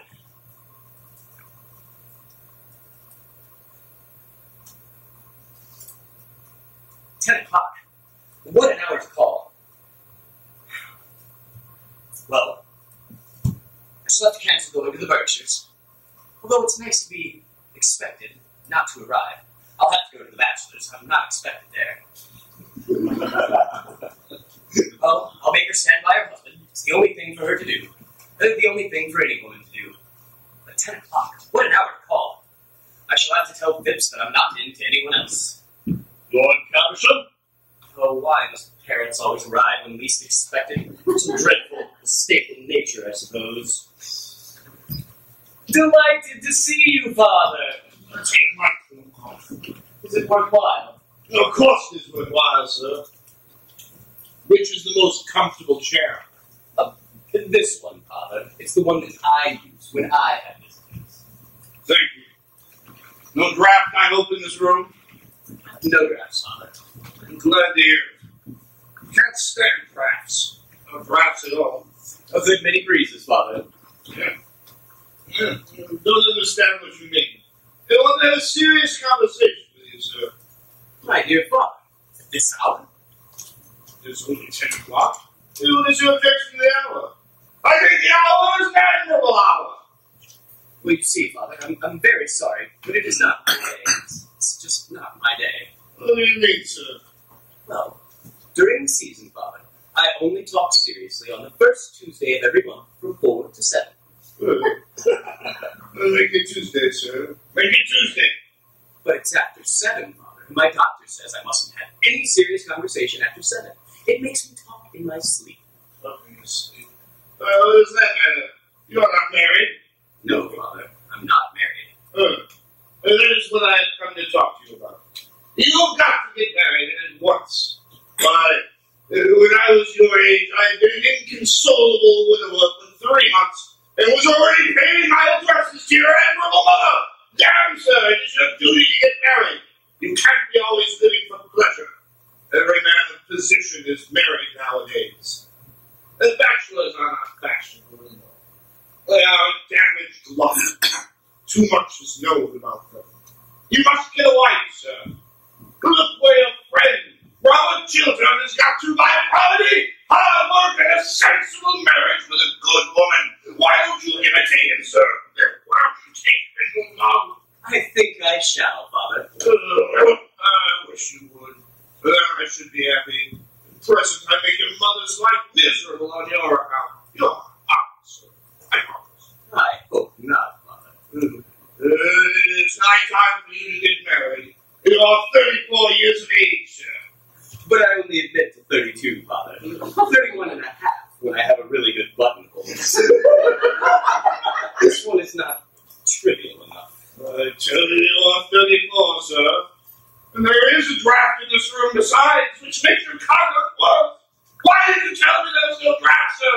I feel a draft, sir. I feel it distinctly. There is a dreadful draft, Father. I will come to see you tomorrow. We can talk over anything you like. No, sir. I am called this evening for a definite purpose, and I'm going to see it through at all costs to my help for yours. Phipps, is there a good fire in the smoking room? Yes, my lord. Let's go. Let us go in here, Father. No drafts in here. Your sneezes are quite dreadful. Well, sir, I suppose I have the right to sneeze when I choose, well. Certainly, Father. I was only expressing sympathy. Oh, damn sympathy. There's a great deal too much of that sort of thing going on nowadays. Quite right, Father. If there was less sympathy in the world, there would be less problems in the world. That is a paradox, sir. I hate paradoxes. So do I. Everyone is a paradox nowadays. It makes society such a bore. Do you always really understand what you say, sir? Yes. When I listen attentively. Listen. Conceited young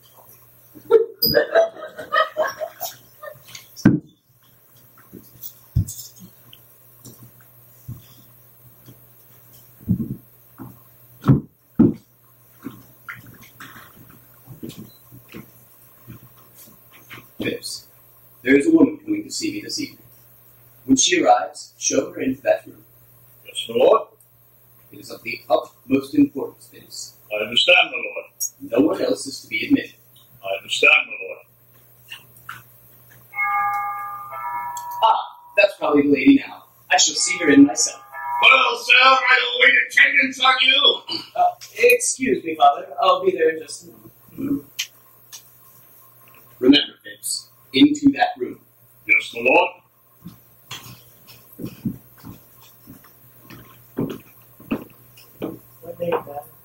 Is Lord Goring not here? I was told he was alone. His lordship is at present engaged with Lord Caversham, madam. Oh, very filial. His lordship told me to ask you, madam, if you would be kind enough to wait for him in the drawing room. His lordship will come to you there. Lord Goring expects me. Yes, madam. Are you quite sure? His His lordship told me that if a lady called, I was to ask her to wait in the drawing room. His lordship's directions on this subject were very precise. How thoughtful of him. To expect the unexpected shows a thoroughly modern intellect. Ah, how dreary a bachelor's drawing room always looks. I shall have to alter all this. No, I don't care for that lamp. It's far too glaring. Light some candles. Certainly, madam. Oh, I hope the candles have very becoming shades. We have had no complaints about them, madam. As yet. I wonder what woman he is waiting for tonight. It would be delightful to catch him. Men always look so silly when they are caught. And they are always being caught. What a very interesting room. What a very interesting picture. I wonder what his correspondence is like. What very uninteresting correspondence. Bills and cards, debts and dowagers. Who on earth writes to him on pink paper? How silly it is to write on pink paper. It looks like the beginning of a middle-class romance. Romance should never begin with sentiment. It should begin with science and end with a settlement. I know that handwriting. That is Gertrude Chiltern's. I remember it perfectly. The 10 Commandments in every stroke of the pen and the moral law all over the page. How I detest that woman. What Gertrude's writing to him about. Something horrid about me, I suppose. I want you. I trust you. I am coming to you. Gertrude. I want you. I trust you. I am coming to you. The candles have been lit, madam, as you directed. Thank you. I trust the shades will be to your liking, madam. They are the most becoming we have. They are the same his lordship himself uses when he is dressing for dinner. Then I'm sure they will be perfectly right. Thank you, madam.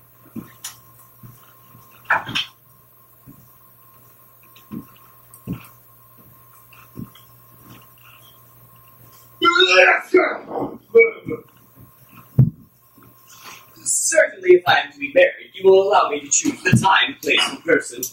Particularly the person? That is a matter for me, sir. You would probably make a very poor choice. It is I who should be consulted, not you. There is property at stake. It is not a matter for affection. Affection comes later on in married life. Oh, that's right. Affection comes in marriage once two people thoroughly dislike each other, doesn't it, Father? Certainly, sir. I mean, certainly not, sir. You are talking very foolishly tonight. What I say is that marriage is a matter for common sense. But women with common sense are so curiously plain, aren't they, Father? Oh, no woman plain or pretty has any common sense at all. Common sense is the privilege of our sex. And we men are so self-sacrificing that we never use it, do we, Father? I use it, sir. I use nothing else. So my mother tells me. It's the secret of your mother's happiness. You are. I hope not, Father.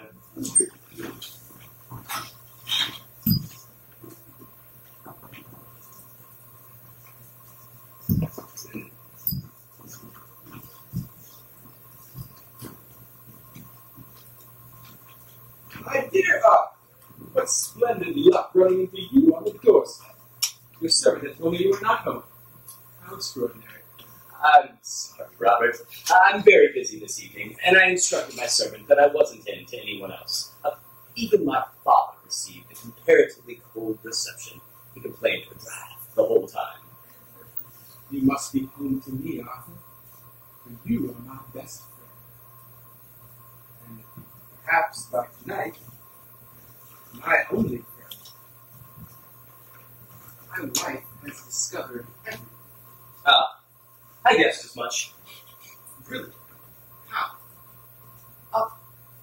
Merely something by the expression on your face when you came in. Who told her?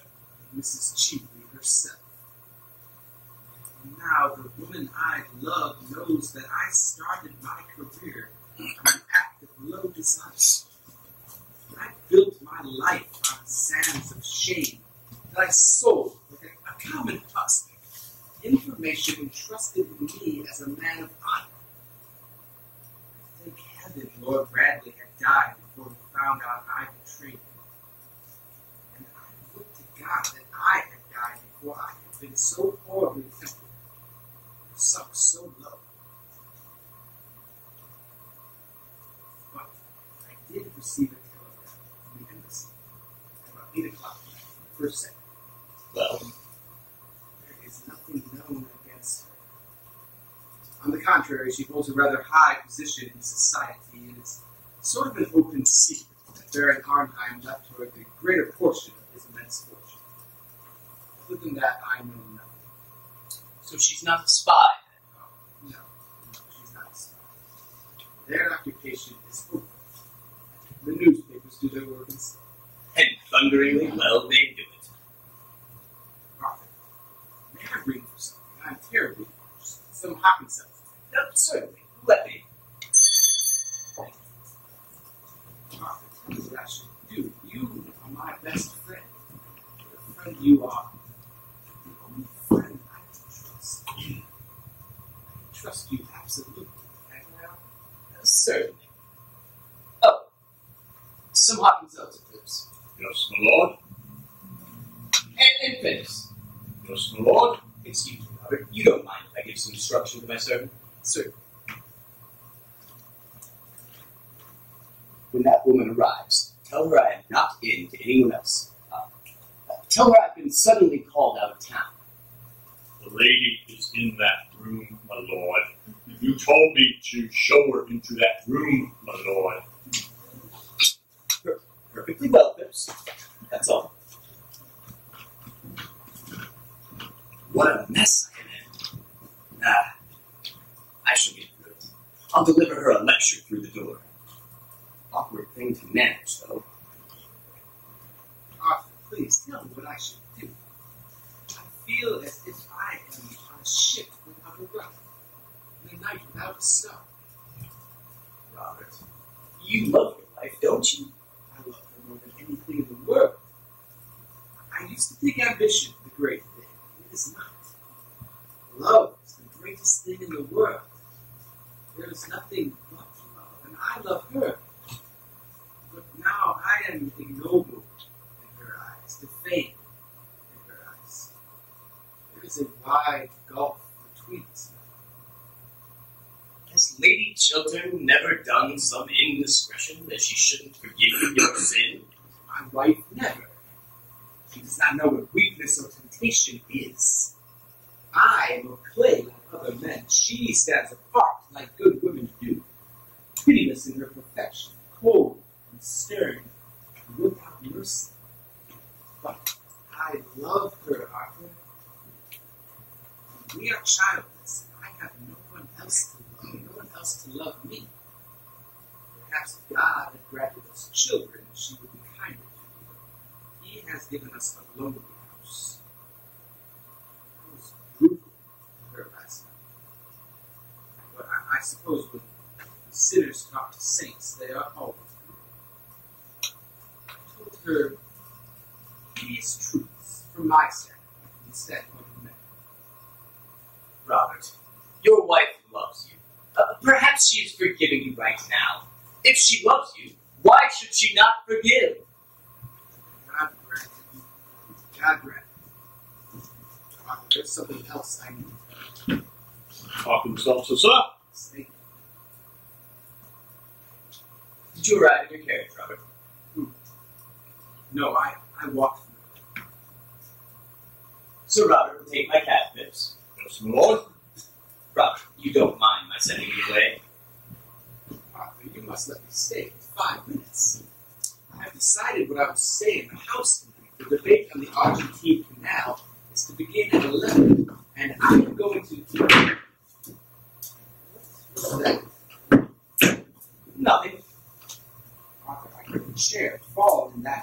Someone has been listening. No. Arthur, the door is ajar and there are lights in that room. Someone has been listening to my life secret. Arthur, what does this mean? Robert, you are excited, unnerved. Sit down. I've told you there's no one there. Give me your word that there's no one in that room. Yes. Your word of honor. Yes.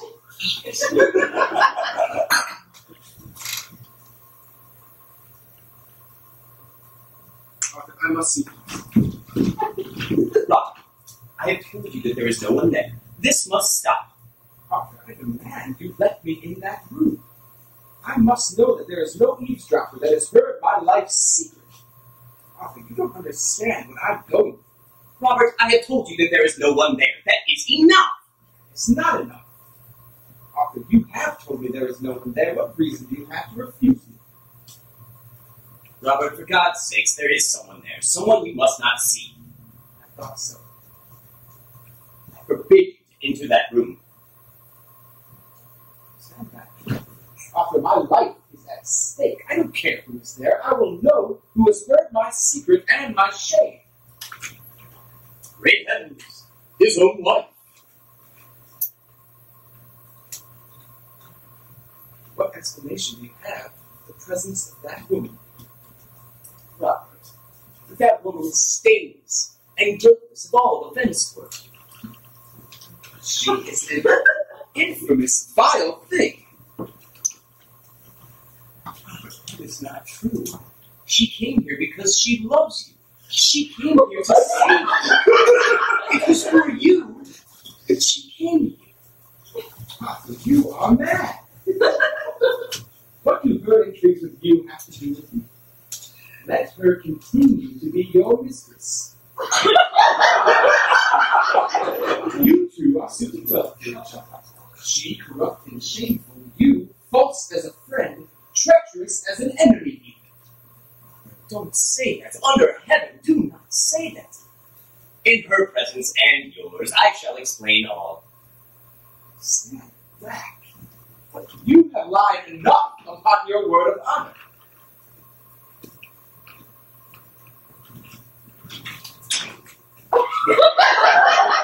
Good evening, Lord Goring. Mrs. Cheatley, great heavens! May I ask what you're doing in my drawing room? Merely listening. I have a perfect passion for listening through keyholes. One always hears such wonderful things through them. Doesn't that sound a little like tempting Providence? Oh, surely Providence can resist intuition by this time. I'm glad you have come here. I'm going to give you some good advice. Oh, pray don't. One should never give a woman anything she can't wear in the evening. I see you are quite as willful as ever. Far more. I've greatly improved. I've had more experience. Too much experience is a dangerous thing. Pray, have a cigarette. Half the pretty ladies in London smoke cigarettes. I prefer the other half. Thanks. I never smoke. My dressmaker wouldn't like it. And a woman's first duty in life is to her dressmaker, isn't it? What the second duty is, no one has as yet discovered. You came here to sell me Robert Chilton's letter, haven't you? To offer it to you on conditions. How did you guess that? Because you haven't mentioned it. Have you got it on you? Oh, no. A well-made dress has no pockets.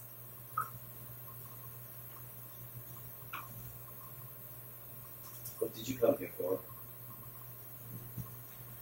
How absurdly English you are. How much do you want for it? The English think that a checkbook can solve every problem in life. Why, my dear Arthur, I have very much more money than you have, and quite as much as Robert Chiltern has got hold of. Money is not what I want. What do you want, Mrs. Cheatley? Why don't you call me Laura? I don't like the name. You used to wore it. Yes, that's why. Arthur, you loved me once. Yes. And you asked me to be your wife. That was the inevitable result of my loving you. And you threw me over because you saw, or said you saw, poor old Lord Mortlake trying to have a violent flirtation with me in the conservatory at Tenby. Yes. It's quite so. I did. Poor old Lord Mortlake. We had only two topics of conversation, his gout and his wife. I never could quite make out which of the two he was talking about. He used horrible language about them both.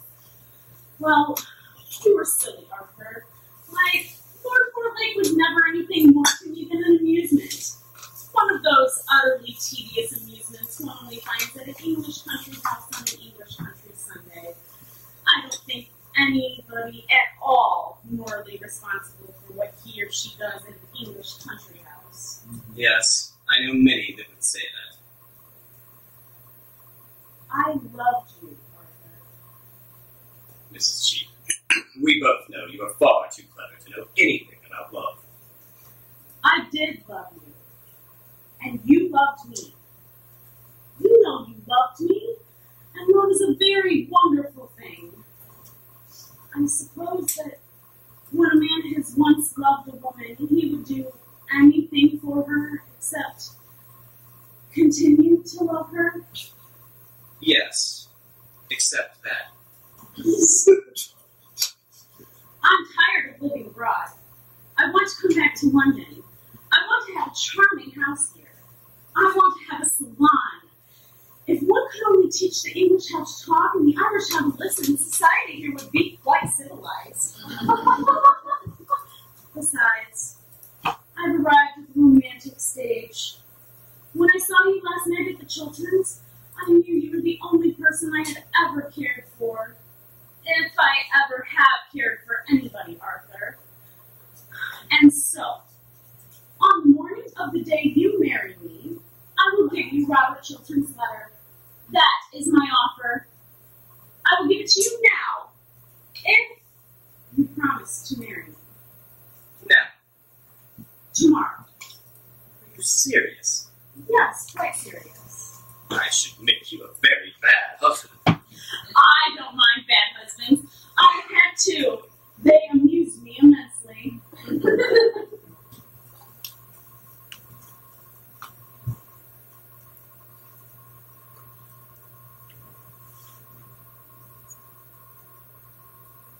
I shan't do it. My dear Arthur.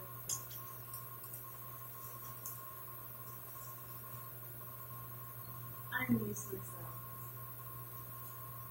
Yes, you do mean to say that you amused yourself immensely, don't you? You think it is so charming to be so rude to a woman in your own house. In the case of particularly fascinating women, Mrs. Cheapley, sex is a challenge, not a defense. I suppose that is meant for a compliment. My dear Arthur, women are never disarmed by compliments. Men always are. That is the difference between the two sexes. Women are never disarmed by anything, as far as I know them. Arthur, and you are going to allow your greatest friend, Robert Chiltern, to be ruined, rather than marry someone who really has considerable attractions left. I thought you would have risen to some great height of self-sacrifice, Arthur. I think you should. And the rest of your life you can spend in contemplating your own perfections. Oh, I do that enough as it is. Besides, self-sacrifice is something that should be put down by law. It's so demoralizing to those for whom one sacrifices oneself. They're always going to the bad. As if anything could demoralize Robert Chiltern. You seem to forget that I know his real character. What you know of Robert is not his real character. It was an act of folly done in his youth. Unscrupulous of him, I admit. Shameful of him, I admit. Dishonest, I admit. And that is why it's not his true character. How you men stand up for each other. How you women warred against each other. I only war against one woman, against Gertrude Chiltern. I hate her. I hate her now more than ever. Because you brought a real tragedy into her life, I suppose? Oh, there is only one real tragedy in a woman's life. The fact that her past is always her lover, and her future invariably her husband. Lady Chiltern knows nothing of the life to which you are alluding. A woman whose size in gloves is 7 3/4 never knows much about anything. You know Gertrude has always worn 7 3/4. That is one of the reasons why there was never any moral sympathy between us. Well, my dear, I suppose this romantic interview may be regarded as at an end. You admit it was romantic, don't you? For the privilege of being your wife, I was ready to surrender a great prize, the climax of my diplomatic career. You decline? Very well. If Robert Chiltern doesn't uphold my Argentine scheme, I expose him. Well, You must. It would be vile, horrible, infamous. oh, don't use big words. They mean so little. This commercial transaction, that is all. There's no good mixing up sentimentality in it. I offered to sell Robert Chiltern a certain thing. If he won't pay me my price, he'll have to pay the world a greater price. There's no more to be said.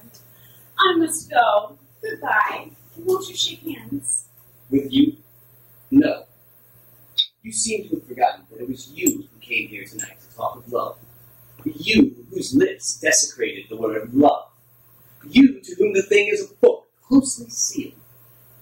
You came yesterday evening to the house of one of the most wonderful and gentle women in the world, in order to break her idol, to destroy her husband, to degrade him in her eyes, and possibly poison her very soul.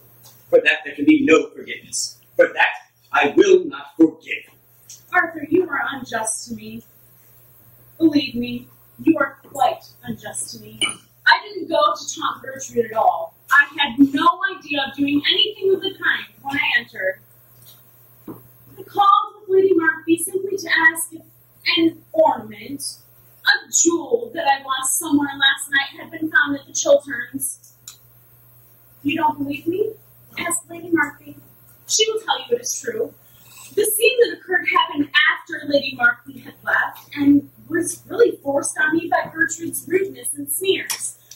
I called, a little out of malice, if you like, but really to ask if a diamond brooch of mine had been found. That was the origin of the whole thing. A diamond snake brooch, with a ruby? Yes. How do you know? Because it is found. In point of fact, I found it myself, and I stupidly forgot to mention it to the butler as I left. It's here.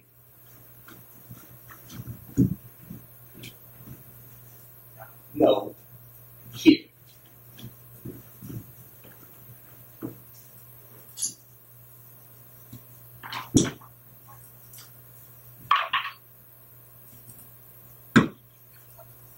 This is the brooch, isn't it? Yes! I am so glad to get it back. It was a present. Really? Yes. Won't you wear it? Certainly, if you pin it in. Why do you put it on as a bracelet? I don't know if it be worn as a bracelet. You don't. No, not at all. But it looks very charming on me as a bracelet, isn't it? Yes. Much better than when I saw it last. When did you see it last? 10 years ago on Lady Berkshire, from whom you stole it. What do you mean?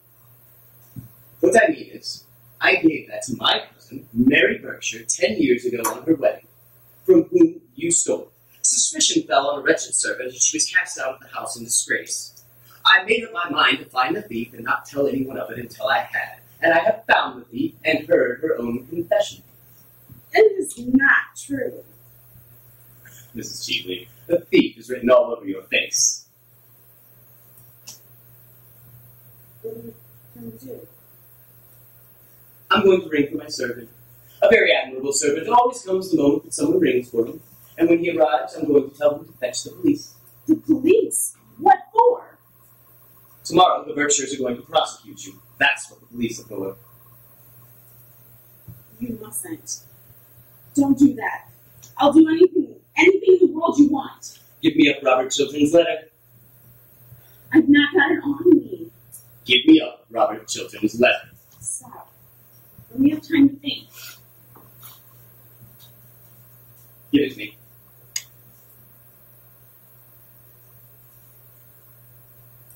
This is it. Yes. For such a well-dressed woman, Mrs. Cheatley, you show admirable common sense. I congratulate you. Please give me a glass of water. Certainly.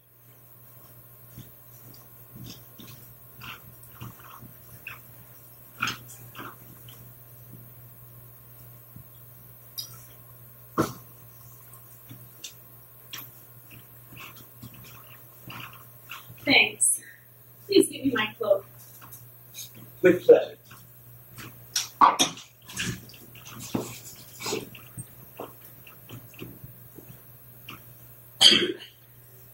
I will never again try to harm Robert Chiltern. Fortunately, you won't have the chance. Oh, even if I had the chance, I wouldn't. It's a reformation. I congratulate you. In fact, I'm going to do him a great service. What do you mean?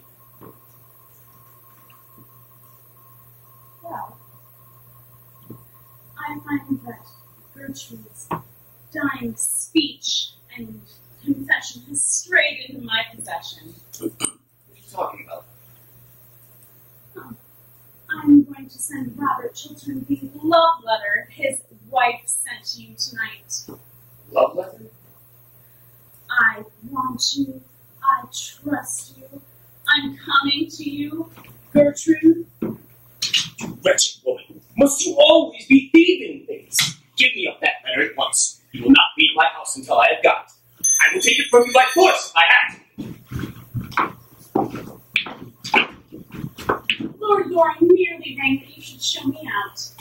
Good night, Lord Loring.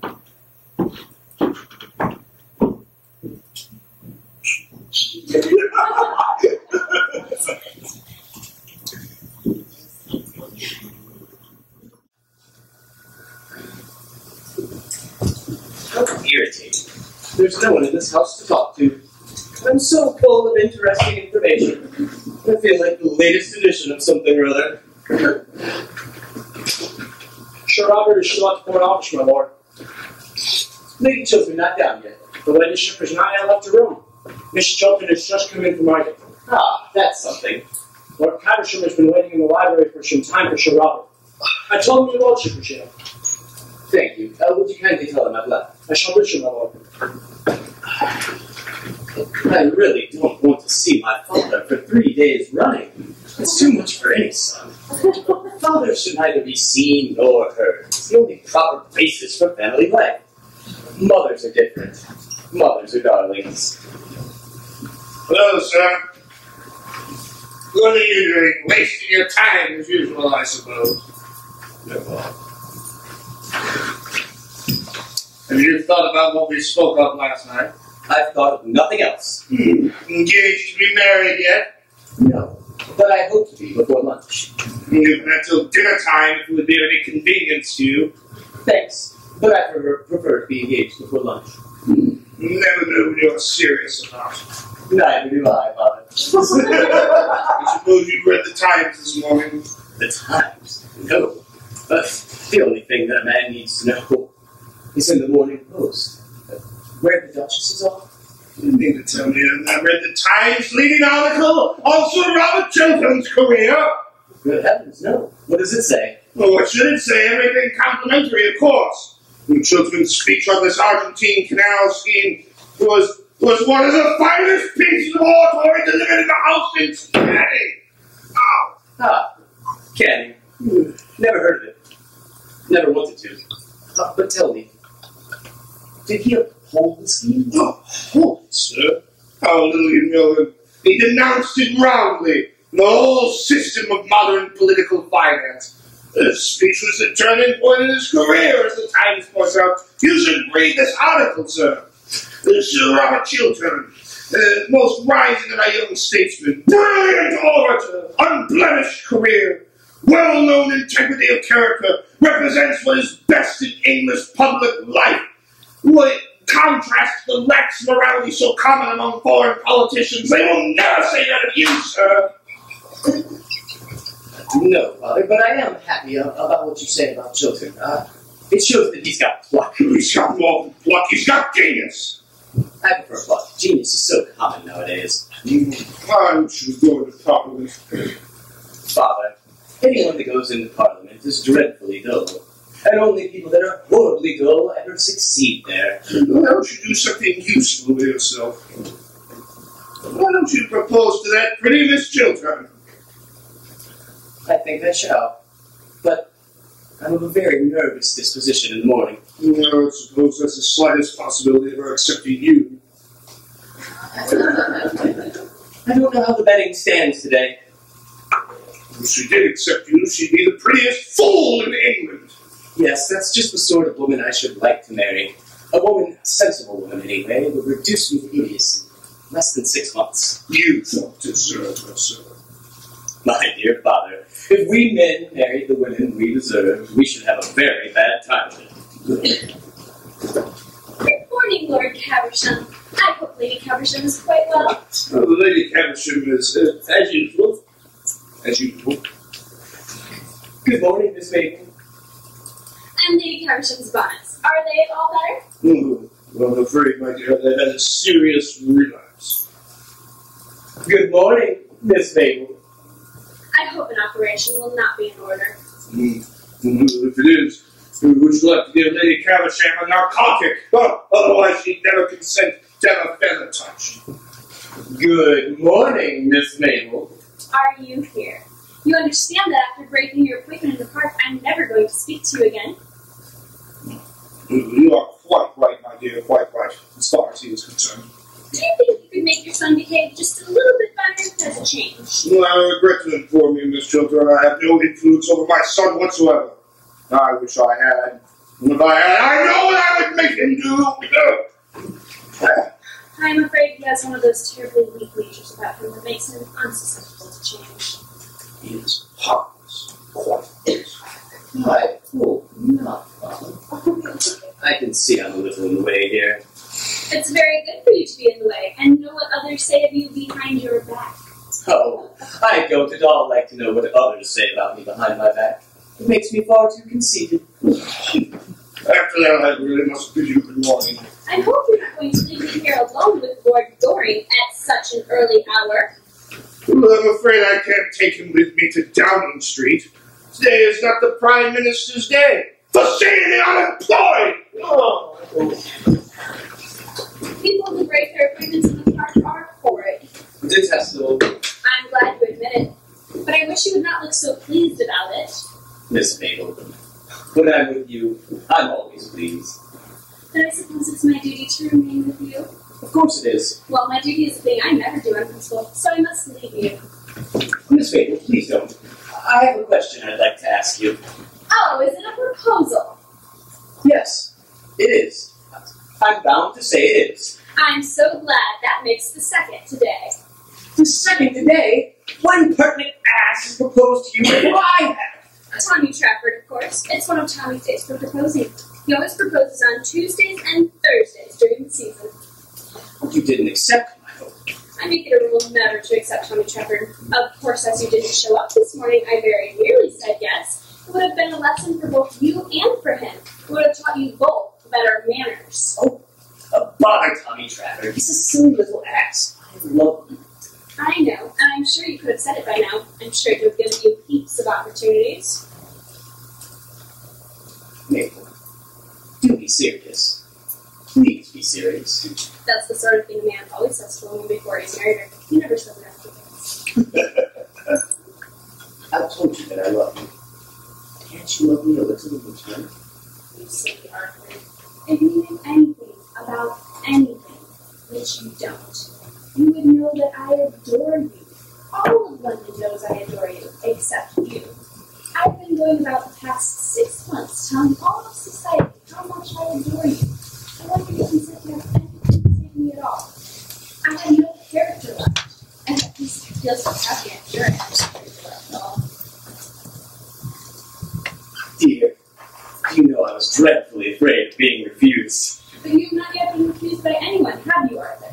I couldn't imagine anyone refusing you. And, well, I'm a little over 30. Dear, you look weeks younger than that. And I'm fearfully extravagant. But then, so am I, Arthur, so we're sure to agree. And now I must go with you. Must you really? Yes. Then tell Lady Chiltern that I would like to speak to her. I've been waiting here all morning to talk to her or Robert. You mean you didn't come here expressly to propose to me? No, that was a flash of genius. You're first. I laughed. I'm so glad. Now don't stir, I'll be back in 5 minutes. And don't fall into any temptation while I'm away. Miss Mabel, while you are away, there are none.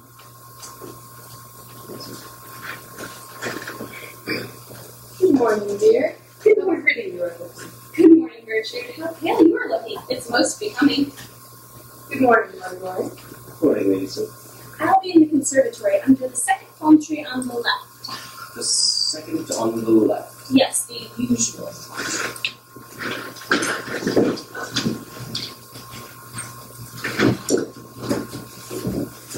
I have some wonderful news for you, Lady Chiltern. Mrs. Cheveley gave me up Robert's letter last night, and I burned it. Robert is safe. Oh, safe! Oh, I'm so glad of that. What a good friend you are to him. To us. Yes. If there is anyone that can be said to be in any danger now, there's only one. Well, who is that? Yourself. I in danger? What do you mean? Danger is too great a word. It's a word I should not have used. But I do have something that distresses me greatly and may distress you. Last night, Mrs. Cheveley gained possession of a very womanly letter that you had written to me. Well, this is to her. Why should she not have it? I will be quite frank with you, Lady Chiltern. Mrs. Cheveley plans to put a certain construction on that letter and proposes to send it to your husband. Well, what sort of construction could she put on it? Oh, not that, not that. If I, in trouble and wanting your help, propose to come to you, that you may advise me, assist me.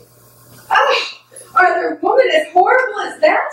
And she proposes to send it to my husband? Tell me what happened. Tell me all that happened. Last night, Mrs. Cheveley was concealed in my drawing room. I thought that the person that was concealed there was yourself. Robert came in unexpectedly. He discovered her when a chair or something fell in the other room. We had a terrible scene. He left me in anger. Mrs. Cheveley gained possession of your letter. When or how, I don't know. At what hour did this happen? 9:45. And now I propose we tell your husband the whole thing. You want me to tell my husband that the woman you expected last night was not Mrs. Cheveley but myself? That it was I who you thought was concealed in a room in your house at 10:30 at night? You want me to tell him that? Yes, I think it's better he know the exact truth. Oh, I couldn't. May I? No. Lady Chiltern, you are wrong. No. The letter must be intercepted, that is all. But how can I do it? Letters arrive from every moment of the day. His secretaries open them and hand them to me. I dare not ask the servants to bring me his letters. It would be impossible. Why don't you tell me what to do? Pray, be calm, Lady Chiltern, and answer the questions I put to you. You said his secretaries open his letters. Yes. Who's with him today? Mr. Trafford, I suppose. No, Mr. Montfort, I think. You can trust him. Well, how do I know? He would do what you told him. I think so. And he could recognize your pink notepaper without reading it. I suppose so. Then I propose to go to him at once and tell him that Roberts is to receive a letter today, and it must not reach him by all costs. I will go now. Your husband is coming up the stairs with the letter in his hand already. He's received it already. Oh, you have saved his life. What have you done with mine? I want you, I trust you, I'm coming to you. Gertrude. Gertrude, is this true? Do you indeed want me and trust me? If so, it's for me to come to you, not for you to write it coming to me. Gertrude, do you indeed want me? Yes. You trust me, Gertrude? Yes. Why did you not add that you loved me? Because I loved you. Oh, Gertrude. When Montfort passed me a letter across the table, he must have opened it by mistake, not noticing the writing on the envelope, and when I read it, I did not care what public disgrace was in store. I only thought you loved me. No public disgrace is in store for you, nor any public shame. Lord Goring has given, Mrs. Cheveley has handed over the document that was in her possession to Lord Goring, and he has destroyed it. Are you sure of this? Yes, Lord Goring just told me. Then I'm safe. Oh, what a feeling to be safe. For 2 days, I have lived in terror. But I am safe now. Please tell me, how did Arthur destroy my letter? He burned it. I would have loved to see that one sin of my youth burned to white ashes. How many men in modern times would love to see their past burned to ashes? Is Arthur still here? Yes, he's in the conservatory. I'm so glad I gave that speech last night. So glad. I thought public disgrace the outcome. I believe it is not to be so. Public honor is the result. I think so. I fear so almost. For although I am free from detection, although every piece of evidence against me has been destroyed, I suppose, Gertrude, I suppose I should retire from idle life. Oh, yes, you should do that, Robert. It is your duty to do that. As much to surrender. No, there would be much to gain. And you would be okay living alone with me, away from London? Abroad, perhaps? Away from public life. You would have no regrets. None, Robert. And your ambition for me. You used to be ambitious for me. Oh, my ambition. It was your ambition that led you astray. Let us not talk about ambition. My dear Arthur, how can I ever thank you for all you've done for me? Well, you see, Robert, at the present moment, next to the second palm tree, Lord Caversham. why must parents always arrive at the worst time? Very heartless of them. Very heartless indeed. Good morning, lady children.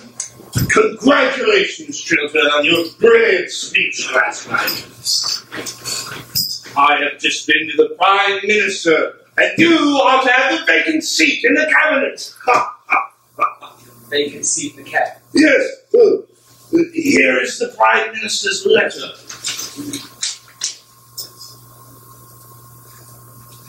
The vacant seat in the cabinet? Certainly, and well deserved too. You got what we want so much in political life nowadays. High character, high moral tone, high principles. Everything you have not got, sir. No. I prefer prejudices, Father. I'm sorry, Lord Caversham, I can't accept this offer. I have made up my mind to decline. Decline it? Yes. It's my intention to retire from public life at once. Decline a seat in the cabinet and retire from public life? Never such damn nonsense the whole course of my existence. Good. I beg your pardon, little children, I beg your pardon. Don't grin like that, sir. No, Father.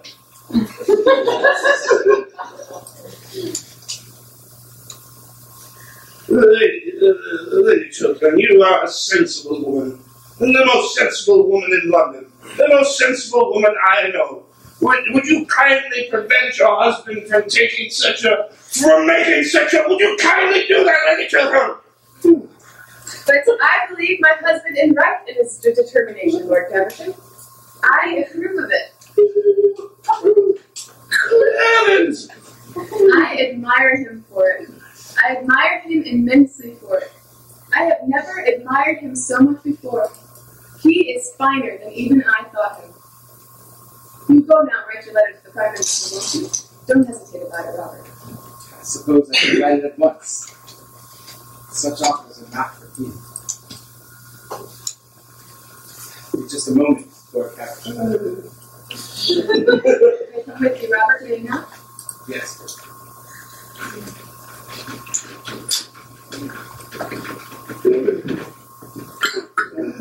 What is wrong with this family?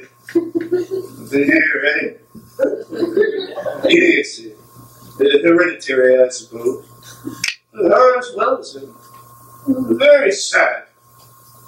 They are not an old family. I can't understand it. It is not idiocy, Father, I assure you. Then what is it then, sir? It is simply what they call nowadays a high moral tone, and that is all. I hate these newfangled terms. Same thing they used to call idiocy 50 years ago. I shan't stay in this house any longer. Before you go, Father, if you would just go to the second palm tree on the left, the conservatory, there's someone there I would like you to speak with. About what? About me, Father. And not a subject on which much eloquence is possible. Oh, that's quite all right, Father. The lady is like me. She finds eloquence a little loud.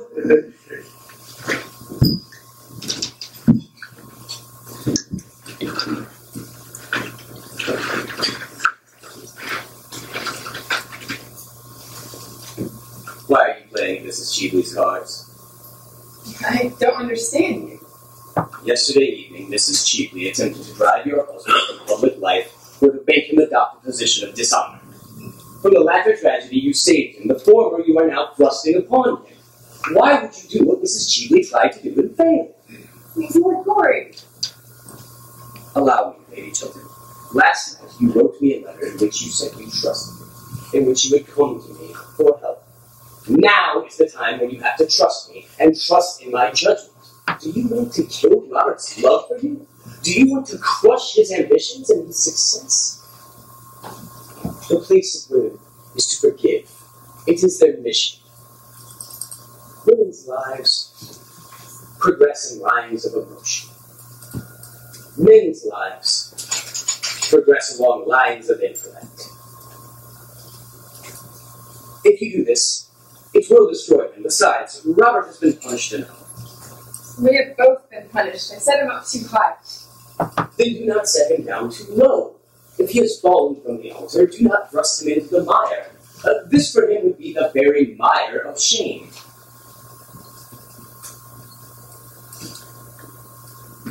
His love is in your hands. His life is in your hands. Do not mar both. Gertrude, the first draft of my letter. Shall I read it? Let me see it.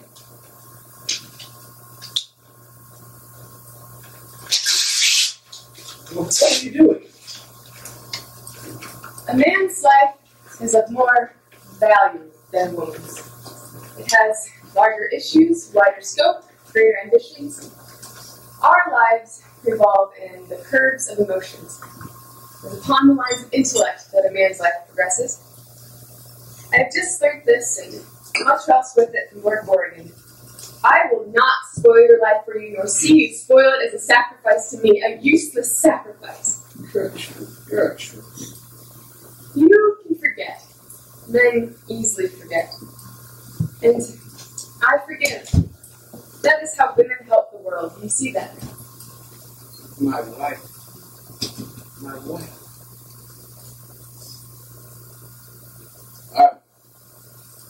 Seems I am forever in your debt. You're not in my debt. Your debt is to Lady Chilton. But I owe you much. Tell me, what were you going to say before Lord Caversham arrived? Robert, you are your sister's guardian. I would like her hand in marriage. That is all. Oh, I'm so glad. I'm so glad. Thank you, Lady Chilton. My sister to be your wife. I'm sorry, Arthur, but the idea is quite out of the question. What makes you say such a thing? I have to think of Mabel's future happiness, and I don't believe it is safe in your hands. And I cannot have her sacrificed. Sacrifice? Yes, utterly sacrificed. Arthur, there is one thing worse than a loveless marriage. A marriage in which there is love, but on one side only. Faith, but on one side only. Devotion, but on one side only. In which case, one side heart is sure to be broken. Robert, I love you. She's the only woman I love. Robert, if they love each other, why should they not be married? Like I said, Robert cannot give Mabel the future that she deserves. What makes you say such a thing? You really require me to tell you. Certainly. As you choose. Arthur, when I called on you last evening, I found Mrs. Cheveley concealed in your rooms. It was between 10 and 11 o'clock. I wish to say nothing more. Like I told you, your relationship with her has nothing whatsoever to do with me. I know you were engaged to be married once, and it seems the fascination she exercised over you has returned. You spoke of her as a woman pure of statements that we honor and respect. And this may be true, but I cannot give my sister's life into your hands. It would be wrong of me. I have nothing more to say. Robert, it was not Mrs. Cheveley whom Lord Goring expected last night. Lady Chilton. What? Not Mrs. Cheveley, then who? It was your own wife. Robert, yesterday afternoon, Lord Goring told me that if ever I was in trouble, that I could come to him for help, as he is our oldest and best friend. Later on, after that terrible scene in this room, I wrote to him telling him that I trusted him, that I was in need of him, that I was coming to him for help and advice. Yes, that letter. I didn't go to Lord Goring's after all. I felt that it was from ourselves alone that help should come. Pride made me think that. Mrs. Cheveley went. She stole my letter and sent it to you anonymously this morning that you should think, oh, Robert, I can't tell you what she wished you would think. What? Gertrude, I had fallen so low in your eyes that you thought for even a moment I could question your goodness. Gertrude, you are to me the white image of all things good. Sin can never touch you. Arthur, you may go to me. You have my best wishes. But wait. There's not a name at the top of this letter. The brilliant Mrs. Cheveley seems not to have noticed that. There should be a name. Let me write yours. It is you I trust in, you and none else. Oh, really, Lady Chilton, I think I ought to have back my letter. No, you shall have me. Lord Goring, I think your father's conversation much more approving than yours. In the future, I'm only going to speak to him, and always under the usual palm tree. What does this mean? You don't mean to tell me that this clever, charming young lady has been foolish enough as to accept you?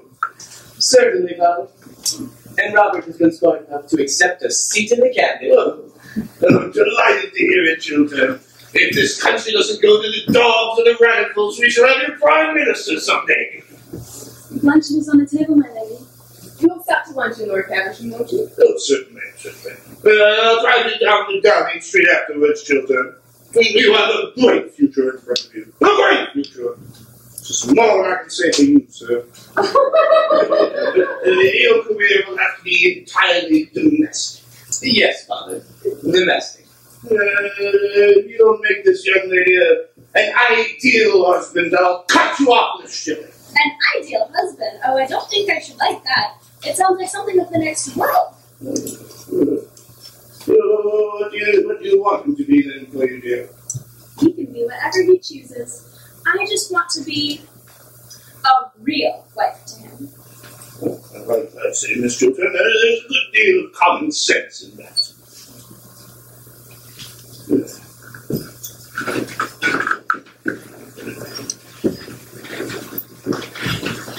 Okay.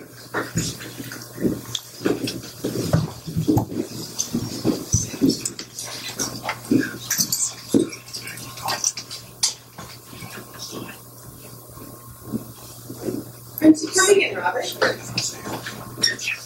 Good. Is it love you feel?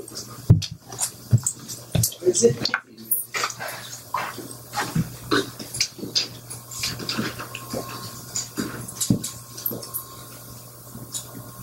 It is love, Robert. Love and only love. For both of us, a new life is beginning.